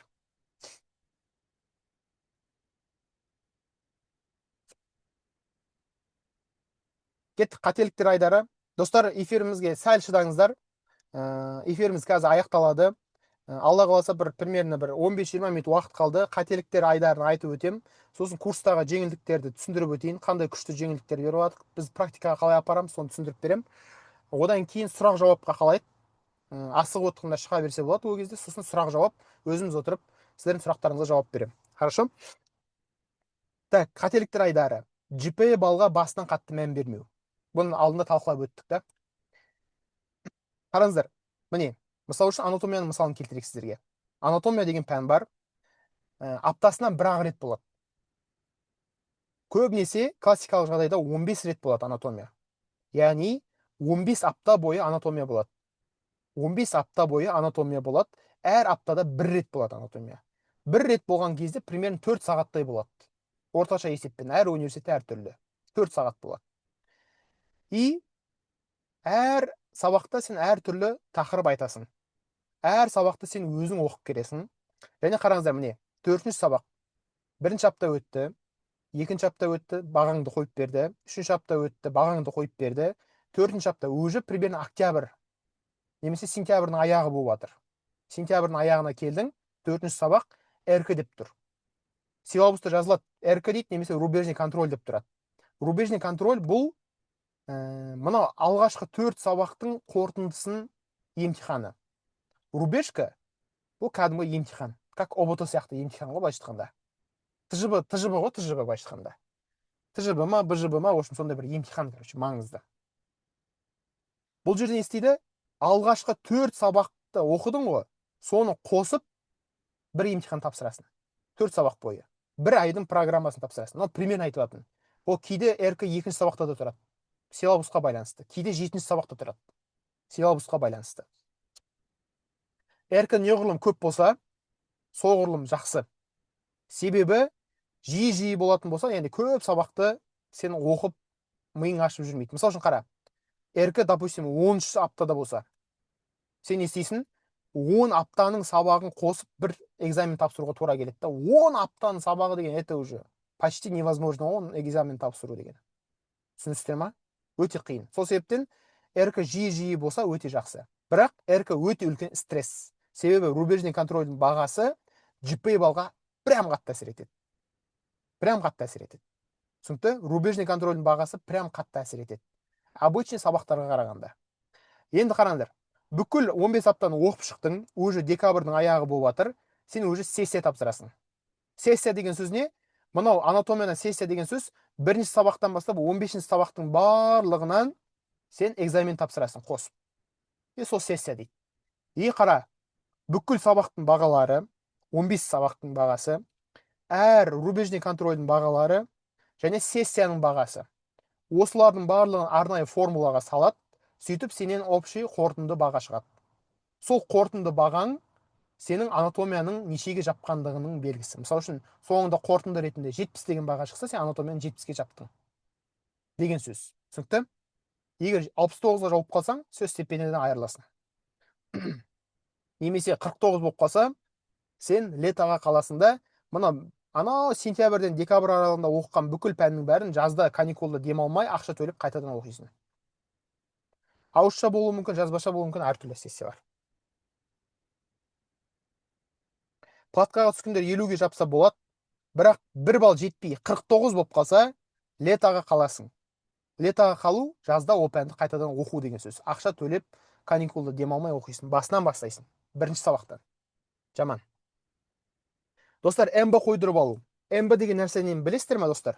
Жазыңыздар чатқа. МБ деген не нәрсе?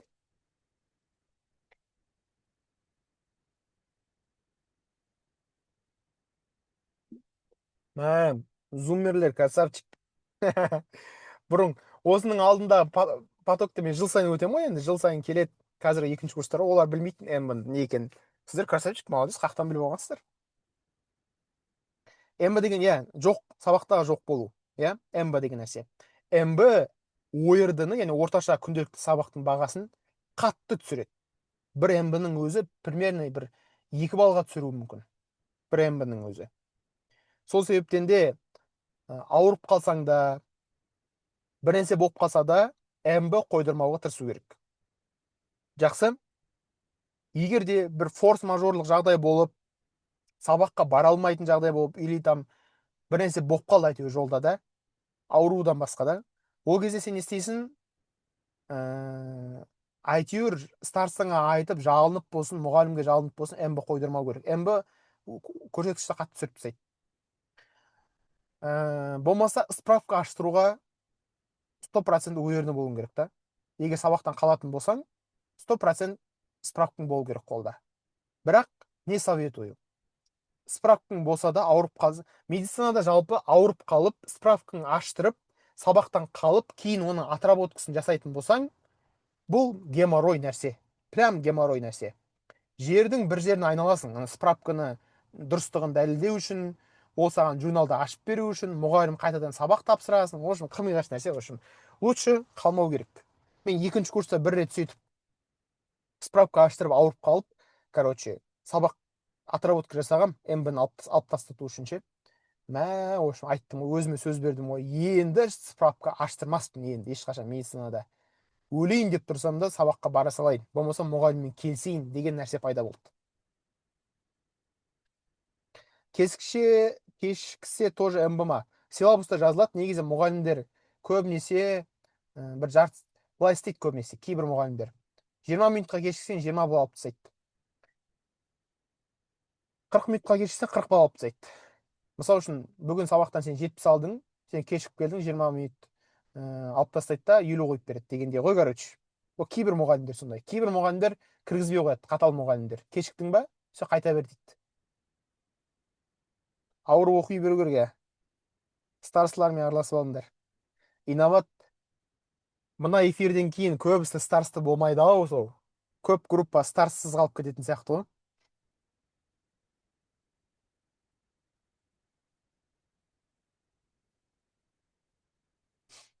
Социологияға. Ең қиын пәндерді анықтап, алдын ала оқып дайындалып бармау, достар. Тағы бір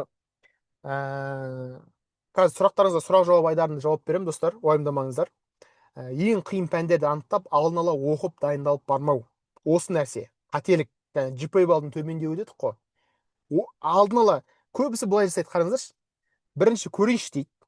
Бірінші көрейін, сосын көре жатармыз дейді да. Қиналып жатсам, курс оқи салам, болмаса біреуден кеңес сұрай салам, консультация ала салам, платный, бірінші сөйтіп ойлап жүреді баста. Көріп алайық бірінші дейді да, басымызды тығып алайық дейді. Басын тығып алады, сөйтіп 2 ай жүреді, 3 ай жүреді. Сөйтеді да, уже сессияның уақыты жақындайды, емтихандардың уақыты жақындайды, бағасы әлі оған жетпейді, не допуск, летаға қалайын деп тұр, степеннен айырылайын деп тұр, біреу гранттан құлайын деп жатыр, біреу отчисление кетейін деп жатады да, соғысын барып келеді. Баяғыда осындай біреу Дайнер дейтін біреу бар еді, или там басқа бір ұсыныстар бар еді ғой деген сияқты іздеп жүреді да. Ол кезде оған көмектесу сәл қиындау болады да, басынан бастап нөлден бастасаң оңай болады да.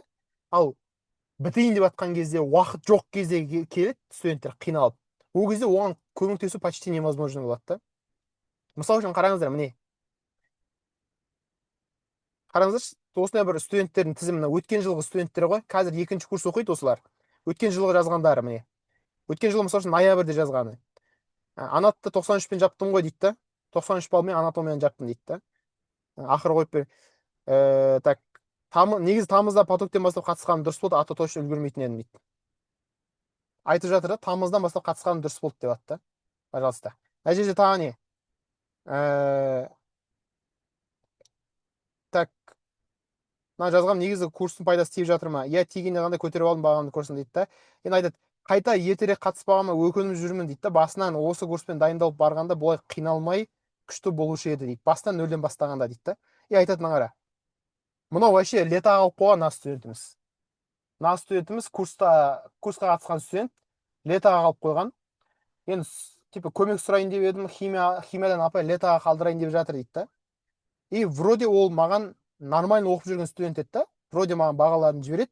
Бағалары вроде 95 алып жүрген курсқа қатысқаннан бастап. Жазсам, 95 алып жүрдің ғой десем, айтады, курсқа қатысқалы 90+ алып жүрмін, рахмет дейді да. Просто басында ғана сентябрь, октябрьдегі бағаларым жетпей тұр дейді. Айтады, мен сіздің таныстарыңыз көп қой, ақшамен жабуға бола ма, білмейсіз ба, адам тауып берші деген сияқты жазып жатты да. Осылай да студенттер өйстіп қателеседі да. Басынан айтсаң, қойш, лапша іліп атсаң құлаққа, барғасын көре жатармыз деген сияқты айтады да. Айтып тұрмын ғой, міне осындай болады ертең десең, сенбейді да, короче. Мына тағы бір студент, міне. Ойынан нөмірін жабуды ұмытып кеттім ғой. 79 балл алдым дейді. 79 балл алған, вроде 4 алған. Мына жерде айтып жатты, мен барлығын дұрыс қарап шыққанда 90+ алар едім дейді. Бұл да айтып жатты, ертерек бастағанында ғой дейді. Яғни нәрсене қателік ертерек бастамау. Бір нәрсені ертерек бастамасаң, қиын. Шынымен де қиын. Жаңағыдай ғой, ОБТ-ға өзі мысалы үшін 2 ай қалды. Сен ОБТ-ға 2 ай қалды да, сен барып 140-тан барып курс аласың да. Сен одан күшті нәтиже болып кетпейді ол 2 айдың ішінде. Басынан бастап қатысаң, әлде қайда күшті болатын еді нәтиже. Қателеспейтін едің да. Ал именно медицинада ана бастапқы қойылып қойған бағалар бар ғой, сентябрь октябрьде баға қойылып кетеді ғой, уже төмен бағаға қойып кетеді да, оны алып тастау кейін мүмкін емес. Қалып кетеді, болды, оны өзгерте алмайсың. Сен кейіннен 100 ала бер, 99 95 деген бағаларды ала бер, анау көтермеуі мүмкін да общий бағаны. Өйткені сен басында бағалап прям қатты төмен болуы мүмкін. Осыны ұмытпау керек.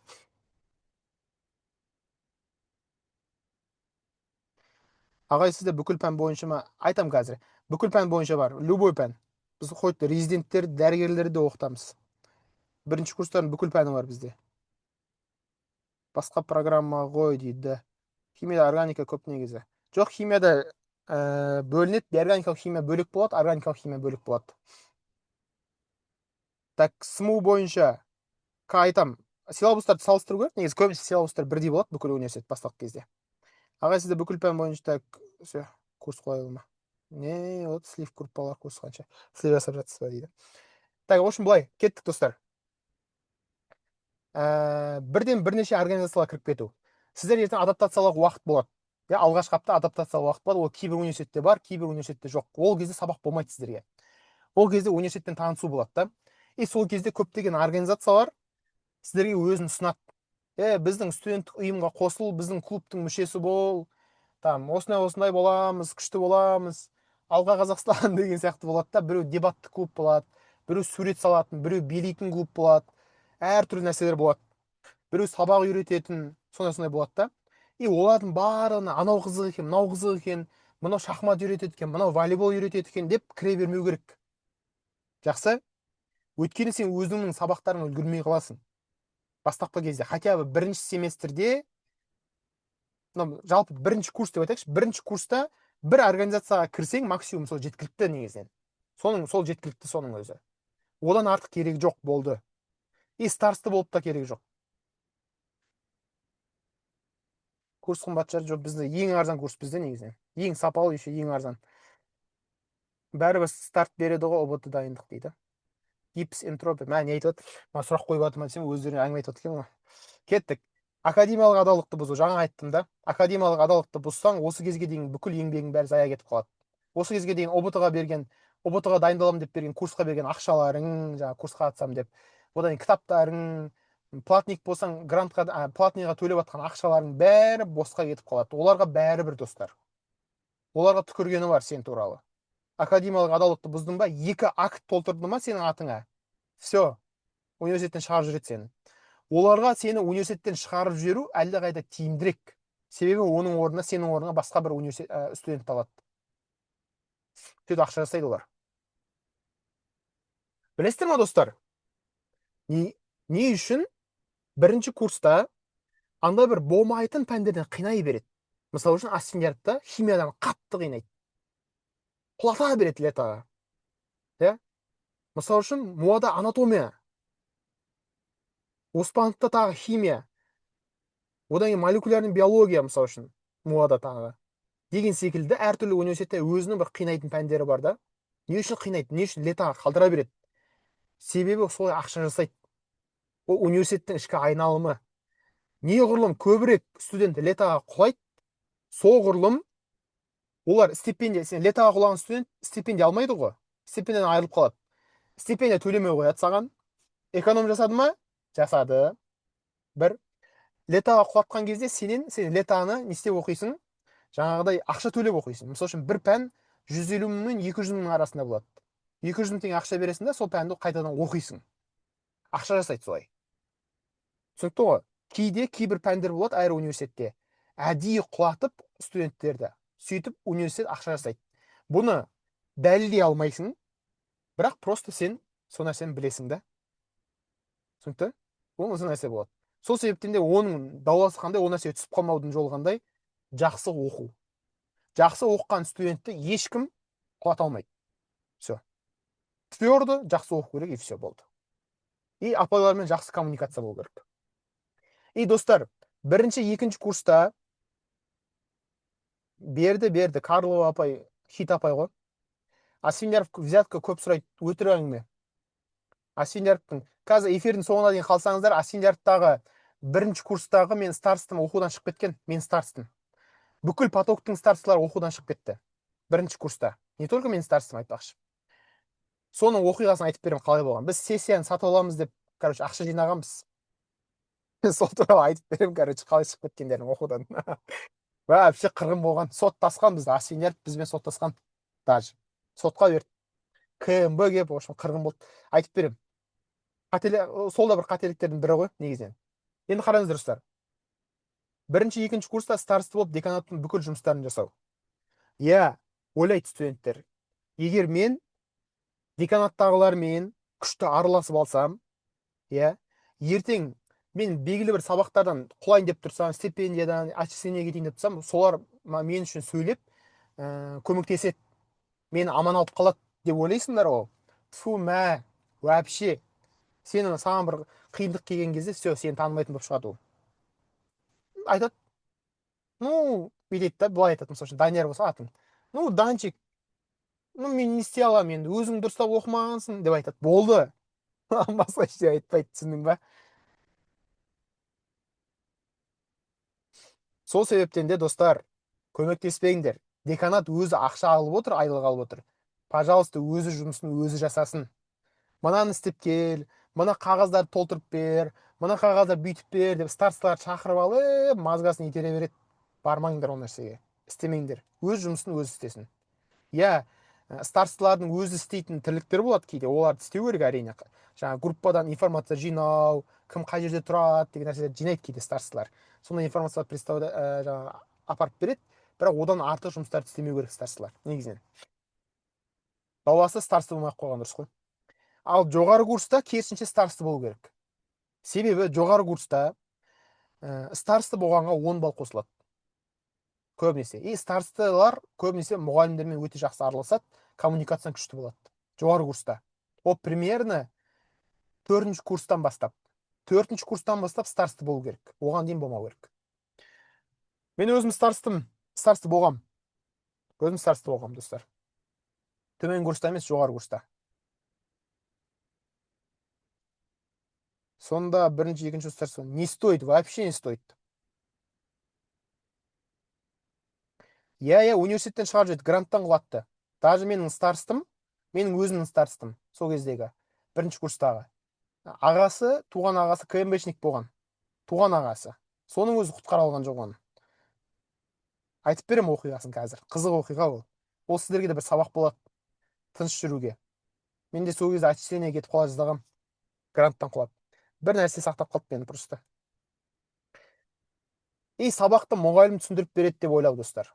Сабақты мұғалім түсіндіріп бермейді. Осыны ұмытпаңыздар. Жақсы? Университетте өзің оқисың. Өзің оқисың. Иә, мен кейде ойлаймын, не үшін көптеген дәрігерлер тупой. Yani барлығы емес, бірақ жаңағыдай ғой, бір группада 10 адам болса, сол 10 адамның тек 4-еуі, 5-еуі, максимум 4-еуі негізі жақсы оқитын болады да. Көбісі ілініп салынып, әйтеуір бір жаңағыдай проходный балды алып, 50 балдын алып, әйтеуір мұғалімдермен сөйлесіп, бүйтіп, сөйтіп, әйтеуір өтіп кетеді да. Жақсы оқитындар өте аз негізінен, жақсы балл жинайтындар. Не үшін олай? Себебі мұғалім сабақ түсіндірмейді ғой. Мектепті аяқтап келген студент, оқушы медицинаны қақтан білет, ол өзі оқып алатын болса, кітаптарды алып университетке түспей ақ қоятын еді ғой. Университет деген сол оқыту үшін керек емес па? Жоқ, біздің жүйеде ондай емес та. Біздің жүйе жаңағыдай көтенінен кері қарай кеткен жүйеде келеді да, сен кітапты өзің қолыңа беріп қояды, кітапханадан ал деп. Мына тақырып дейді. Сол сен өмір бақи соны анау бітіріп шыққан нешене өзің оқып, өзің шығасың. Мұғалім не үшін керек деп сұрасаң, айтады. Мұғалім бағалайды сені, баға қойып береді. И түсінбеген жерлеріңді сұрақтарыңа жауап береді дейді. И то бүкіл мұғалім сұраққа жауап бермейді. Айтады, кітапта тұр ғой, оқып алсайшы дейді, ана сұрасаң. Болмаса кейбір мұғалімдер болады, енді бәрі емес. Бір мысалы үшін бір 10 мұғалім болса, 10 мұғалімнің примерно бір 7-еуі сабақ түсіндірмейді, бір 2-3-еуі ғана түсіндіретін болады. Сұрайсың, мына қалай десең түсіндіріп береді. Ондай мұғалімдер өте аз. Сондай мұғалімдерге жолығып қалсаңдар, сол мұғалімдерді сыйлаңдар, достар. И сол себептен не істейді? Студенттер біздерге жылап келеді. Ағай, мынаны түсінбей жатырмын, ағай, бүйтпей жатырмын, сөйтпей жатырмын. Конечно, түсінбейді, ешкім түсіндірмесе ол нәрсені. Сонда басқа кітаппен оқимыз ба? Атак бар, интернетте тұр. Диплом алу үшін ғана ақша төлейсің ғой. иә, Медина. Ана кішкентай корочканы алу үшін ғана төлейсің ғой, еще коммуникация үшін. Мусин жоқ, ұбт-тан бөлек. Ой, ұбт-ның тақырыптары деген ол әшейін далбаса ғой. Мектептің программасы деген нәрсе де әшейін далбаса. Медицинадағы пәндер өте терең негізінен. Өте терең. Ала мысал үшін қараңыздар. Биологияда, допустим, нәруыз синтезі дейтін тақырып бар биологияда. Мен бұрын өзім ұбт-ға дайындалған кезде нәруыз синтезі деген тақырып бірақ тақырып еді. Бірақ тақырып болды. Бір 4-5 беттен тұратын тақырып. Ал медицинада нәруыз синтезін 4 ай оқисың. Бір нәруіз синтезін 4 ай оқисың. 4 ай бойы. Ойлашы, мектепте сен бірақ тақырып ретінде өтіп кеттің бір күнде. Мына жақта 4 ай оқисың сол тақырыпты. Қалай тереңдетіп оқытады? Ойыншық болып қалады ақпараттары. Медицинаның ақпараттары өте терең, кәдімгідей терең. Сол себептен де студенттер түсінбейді да. Бірақ, достар, анау ұбт мектепте оқыған базаларың мықты болса, алып кетесіңдер. Кім мектепті жақсы оқыды, мектептің программасын жақсы меңгерді, алып кетесіңдер. Себебі университеттің программасы соның үстіне құрастырылады. Ал мектептегі программалар дұрыс меңгермеген болсаң, университетте жақсы оқу үшін сен істейсің, бірінші мектептің программасын меңгеріп, артынша университеттің программасын қайта меңгеру керек болады да, екі жұмыс болып кетеді. Осылай. Жалпы осылай достар, қазір сұрақ-жауап деген айдарға келеміз. Оған дейін мынау біздің студенттердің жаңағы бірінші курстардың нелері, отзывтар, именно өткен жылғы бірінші курстар, ең алғашқы потоктер, алғашқы оқығандар. 87, 93 алған, 90 алған, бұлар ең қиын пәндерден алған балдары. Бұнда нелер көп. Так, ағай мен атымды көрсетпе, 88 алдым дейді. Пожалуйста, мынау студентімді 93-ке көтеріп бергенбіз бағасын. Енді бұндай студенттеріміз көп негізінен, достар. Айта берсең, енді жылына 1000-нан аса студенттер оқытқаннан кейін ондай отзывтар өте көп. Бірақ солардың бір бірегей ретінде таныстырып өтейін. Мысалы үшін Ержанқызы Альбина екінші курс оқып жүрген кезінде платныйдан грантқа ауысты. Пожалуйста, бізде оқып жүріп. Нұрланқызы Әсел. Мынау біздің Әсел, так, бізде қателеспесем 3 жыл оқыды. Бірінші курсынан бастап оқыды, одан кейін біздің командаға қосылды, бізде айлық алды, солай кетті. 140-та сондай ғой тоже. Өздері оқытады, артынша өздері жұмысқа алады, сол секілді ғой, бізде оқып жүрді, 3 жылдай оқыды, одан кейін бізге жұмысқа тұрып кетті. Қазір енді біздің командада құрамында жоқ, бітіріп кетті. Бұл да сол платныйдан грантқа ауысты. Бірақ біраз жүрді бар ғой. Қателеспесем 2 жылдай ма жүрді. Прям ауысам деп жүріп, әйтеуір ауысып кетті. Платныйдан грантқа ауысып алған қызымыз тоже. Сайылбек Нұрбақыт Оспановта оқиды. Навар Асфендияров. Повышка ілінді. Стомдарға подходит. Қарау керек силабустарыңызды. Менеджерлер кеңес береді, қазір консультация береміз. Нұрбақыт, пожалуйста, повышка ілінді. Повышка деген стипендияның үсті, яғни бүкіл пәні 90+ деген сөз. Бізде оқып жүріп. Нұрбақытты бар ғой, Мен кезінде бұны ұбт-ға дайындаған, химиядан Нұрбақытты бар ғой. ұбт-дан химиядан. Мен де бұрын ұбт-ға дайындайтын оқу орталығым болған, достар, бұрында. Сол кезде мен химиядан оқытатын, сол кезде Нұрбақыт маған келіп оқитын, екеуміз жерлеспіз. Сол кезде химияда ұбт-ға дайындағам, кейін Оспановқа грантқа түсті да, и менен медициналық курс алды, и до конца сөйтіп, пожалуйста. Қазір бұл 5-ші курсты бітіріп жатыр деймін.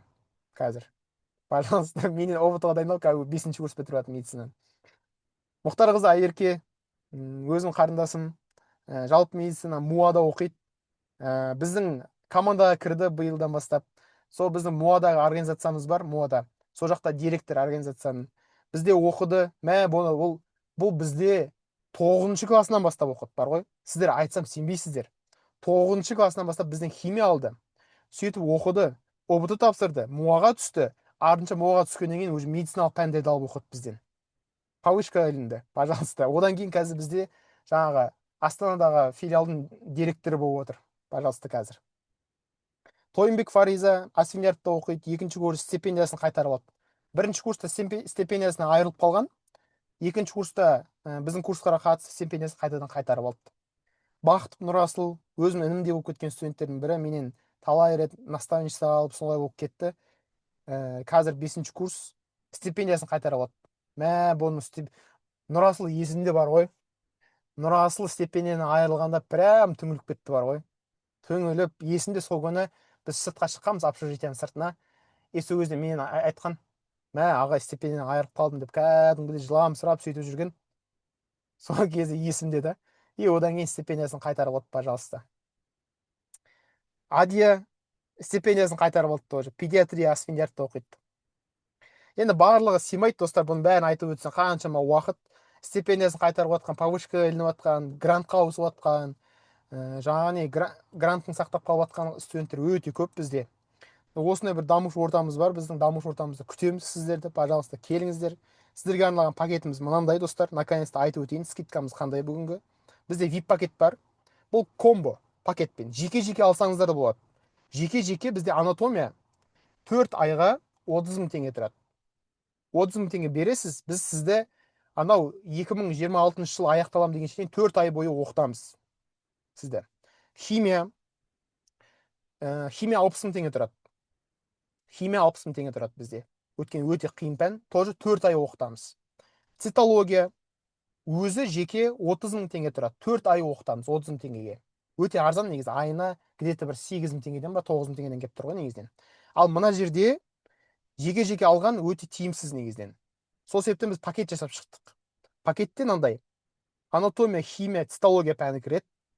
Хирургиялық бокс кіреді сыйлыққа. Хирургиялық бокс деген мынау. Негізінен әрбір студентте хотя бы как минимум хирургиялық бокс болған дұрыс болады. Хирургиялық бокс болған дұрыс негізінен. Жақсы, осыны біз сыйлыққа береміз. Хирургиялық боксымызды. Клиникада практика. Біз клиникаға практика апарамыз. Осы нәрсе. Жақсы. VIP пакетте именно практика бар. Яғни практика деген қалай? Сізді арнайы бір куратор болады, немесе дәрігер болады. Сол сізді, мысалы үшін 3 студент, допустим, бірігесіздер де 3 студент болып, айтам, адресті жіберем, осындай дәрігерге, осындай кабинетке барасыңдар деймін, немесе куратор сіздерді алып барады, сол дәрігерге сіздерді тапсырады. Дәрігер сіздерді алдын ала қабылдап алады, сөйтеді да, сіз жаңағы хирургиялық костюм, ақ халатыңызды киіп аласыз да, как соның помощнигі ретінде қасында жүресіздер. Ол операция жасаса операцияға кіресіздер, консультация жасаса консультацияға кіресіздер. В общем, сол дәрігер не істейді, қайқа жұмсайды, сен соның қасында жүресің. Үйренесің, ол саған үйретеді. Жақсы? Клиникалық практика ол не? Ол саған бір күшті білім беріп жүру үшін емес. Бірінші курстың көп нәрсені түсінбейсің себебі. Просто ол атмосфера, мотивация алу үшін сол нәрседен. Жақсы? Себебі 4-ші курсқа дейін практикаға жібермейді университет ондай. Тек олардың практикалар жаңағы пол жуу, жаңағы мақта жасау деген сондай нәрселер, болмайтын нәрселер үшін. 1-ші курстың соңында болатын практикалар. Стипендия алу мүмкіндігі қатысасыздар. Кітапшалар мотивация интенсив болады. Табиғат аясында біз мықты дәрігерлерді алып шығып, солармен сіздерді келістіреміз. Мотивация алу үшін. Негізгі бағасы достар міне осындай 130 мың теңге. Пакет ретінде шығарғанда 130 мың теңге. Бұл 130 мың теңге бір жылдық бағасы. Бір жылдық бағасы 130 мың теңге. Өте арзан негіз. 10 мың теңгеден ба, 13 мың теңгеден ба кеп тұр ғой айына. Одан кейін про пакетіміз бар. Бізде 2 пакет достар, таныстырып өтейін до конца. Про пакет. Про пакетте тоже анатомия, цитология и биорганикалық химия бар. Тоже әрқайсысын 4 айдан оқытамыз. Стипендия алу мүмкіндігі бар, болды. Кітапшалар. Қараңыздар, не айырмашылық бар? Клиникаға практика жоқ, хирургиялық бокс жоқ. Хирургиялық бокс негізінен бізде 10 мың теңгенің хирургиялық боксы, сол жоқ. Клиникалық практикасы жоқ. Яғни чисті курстар про пакетте. Ал мына жақта, сондай нәрселер шамалы. Практика, анау деген нәрселер қосылады да. Про пакеттің бағасы 90 мың теңге. 4 айға. Жақсы. Бұлай ғой достар. 4 ай деген қалай? Мысалы үшін сен анатомияға кіресің ғой. Анатомияға кіргеннен бастап, анау анатомияны жабуға дейін бар ғой, сессиясын бәрін тапсырып, жабатын пән бар ғой, үйге каникулын қайтам дейтін. Сол кезге дейін сені сопровождение жасап, сол кезге дейін түсіндіреміз ғой сабақты. Түсінікті? В общем, 0-ден бастап соңына дейін, бітіргенше дейін сол пәнді. 4 ай бойы. Көбінесе оған 4 ай уақыт кетеді. Енді бұл пән, бұндай пакеттер бізге тиімсіз негізінен. Массовый студенттерге барлығынан бере алмаймыз. Алғашқы бүгінгі күннің 5 студентіне 99 мың теңгеге бере аламыз. 99 мың 990, енді почти 100 мың теңге ғой. 100 мың теңгеге алғашқы 5 студентке бере аламыз VIP пакетті. 30 мың теңге жеңілдік. Бүгінгі эфирге қатысқандар ғана үшін. Жақсы? Про пакетке 90 мың теңгені неге алуға болады? 49.990 теңге болады. Яғни 50.000 теңге алуға болады, 10 студентке бере аламыз. Енді қараңыздар, қазір біз санаймыз, бронь жасағандарды санаймыз, алып тастай береміз да, и қалған орын қалмай қалады. Мысалы үшін 10 студент про пакетті алып қойды, VIP-тен мысалы үшін 5 студент алып қойды, и қалған бағалар не істейді? Қалған студенттер 90.000 теңгеге и 130 теңге ала береді. Мына бағаның өзі 130 мың, 90 мың дегеннің өзі арзан негізі. Жеке сатып алғаннан көрі. Өте арзан. Жақсы, соның өзі негізі скидкада. Ал алғашқы болып алғандарға, пожалуйста, одан да көп жеңілдіктеріміз бар. Не жазып отыр? Еще бізде достар бөліп төлеу деген нәрсе бар. Егер білем, қазіргі кезде бізде біреу оқуға билет алып жатыр, жаңағы самолетке билет алып жатыр, квартира ақша төлеп жатыр, жатақханаға, киім кешекке қаншама ақша кетіп жатыр, біреу оқудың ақшасы төлеп жатыр. Білем, тамыз айында сондай болады, бізде жыл сайын енді өтеміз ғой. Ол нәрсені түсінеміз. Сол себептен өз арамызда бөліп беру деген нәрсе бар бізде. Егер ақшадан қиналсаңыз, егер мен шынымен де ағай оқығым келіп тұр, бір ақшадан қиналып тұрмын десе, ол студентке біз бөліп төлесе болады. Мысалы үшін 100.000 теңге курс алса, оны ортасынан бөліп 50.000 теңге осы айда, 50.000 теңгесін келесі айда берсе болады. Яғни 50.000 теңге беріп, жартысын беріп оқып бастай берсе болады. Жақсы? Егер қиналып тұрсаңыз. Ал бірден төлесеңіз әлдеқайда жақсы негізінен. Бізбен де сізбен де проблема болмайды. Бізде бірақ жаңағыдай Каспи ред, рассрочка деген нәрсе өкінішке орай жоқ. Тек өз арамызда бөліп төлеу ғана бар, болды. Немесе толық төлем. Броньның бағасы міне достар, бронь 3.000 теңге тұрады бізде, және бронь қайтарылмайды достар. Бронь ешбір жерде қайтарылмайды, сол себептен де ойланып жасаңыздар. Мынау бізде Каспиіміз, халқымыз бүкіл банктермен жасай берсеңіз болады. Дайнер Т деп шығады, 3.000 теңге бронь жасасаңыз болады. Бронь жасаған кезде міндетті түрде номер жазасыз, өзіңіздің WhatsApp нөміріңізді, және пакет жазасыз. Осындай нөмір, VIP пакет бронь, 3.000 теңге лақтырасыз, болды. Жақсы? Бронь салғаннан кейін бір апта ішінде ары қарай сумманы төлеуге болады. Яғни бронь сіздің орныңызды бір апта бойы ұстап тұрады. Бір аптадан кейін броньыңыз күйіп кетеді, пожалуйста. Жақсы?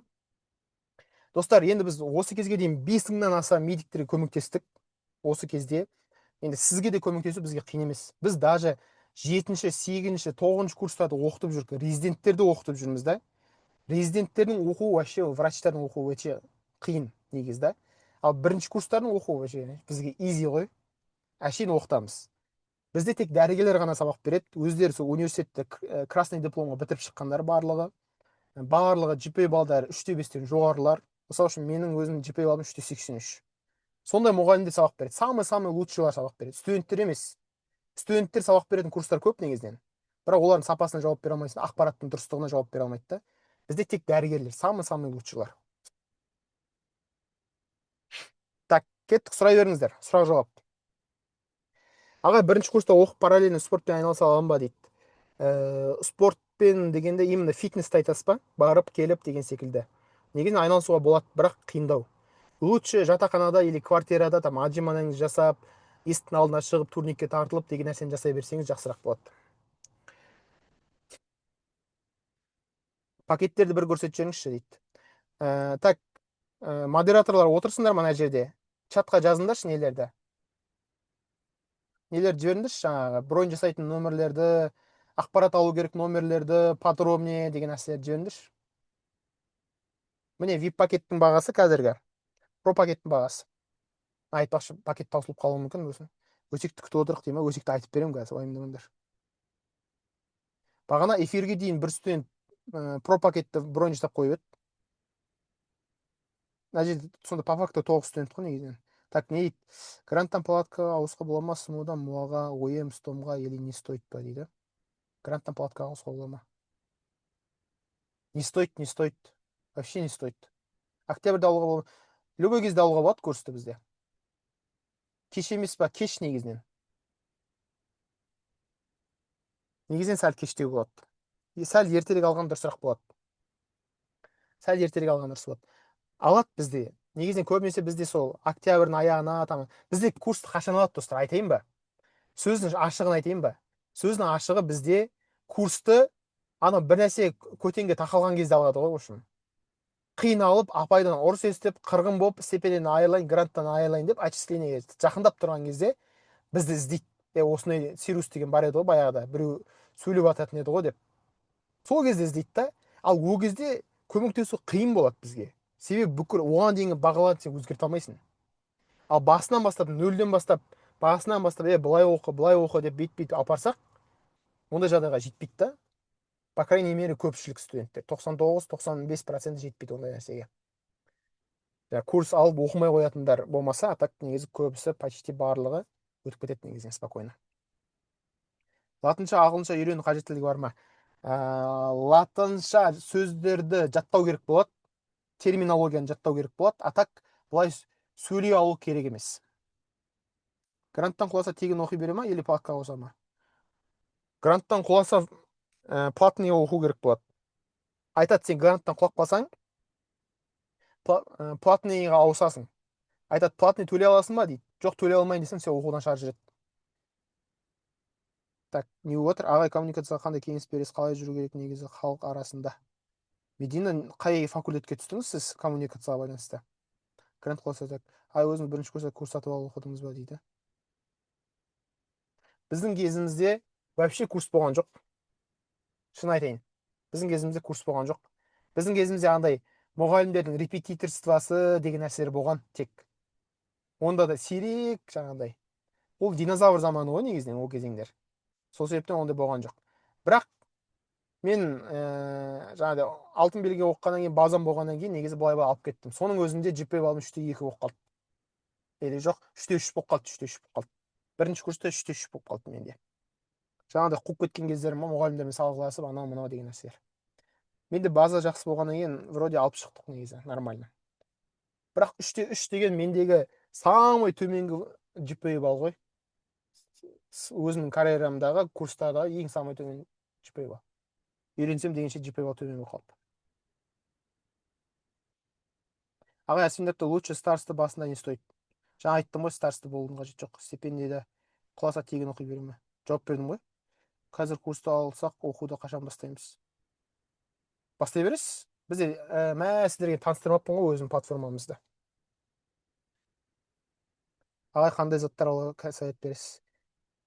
Мен сіздерге 1 минут мен сіздерге платформаны таныстырып жіберейінші, достар.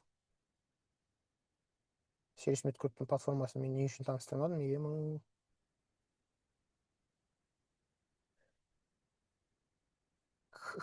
Өсекті ұмытып кетпейік, достар, қазір. Өсек емес негізі ол. Шынайы болған оқиға ғой, осыдан бір сабақ алыңыздар.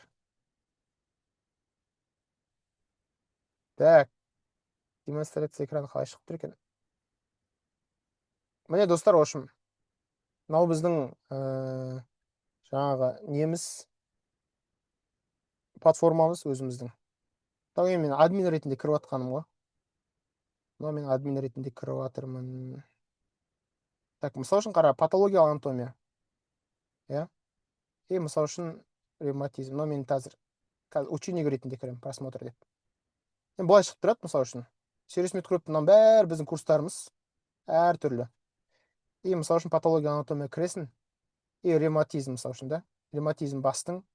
И міне, сабақтар осылай. Дәрігер жолдастар, бүгінгі сабақ. Дыбыс сапасы, видео сапасы, түсіндіру, презентациялар, схемалар, барлығы өте жоғары деңгейде, самый высокий. Міне. Осындай. И сабақтардың барлығы осылай түсіндіріледі, силабустарыңыз бойынша сіздердің, и астында тест болады. Міне. Дәл осы тақырыпқа қатысты тесттер. Ну, енді как обычный нәрселер ғой. Как обычный нәрселер. Жаңағыдай телеграмда бір нәрседе өтетін курстар емес деп жатқаным ғой. Жаңа нәрсе. В общем, былай болған, достар, қараңдар.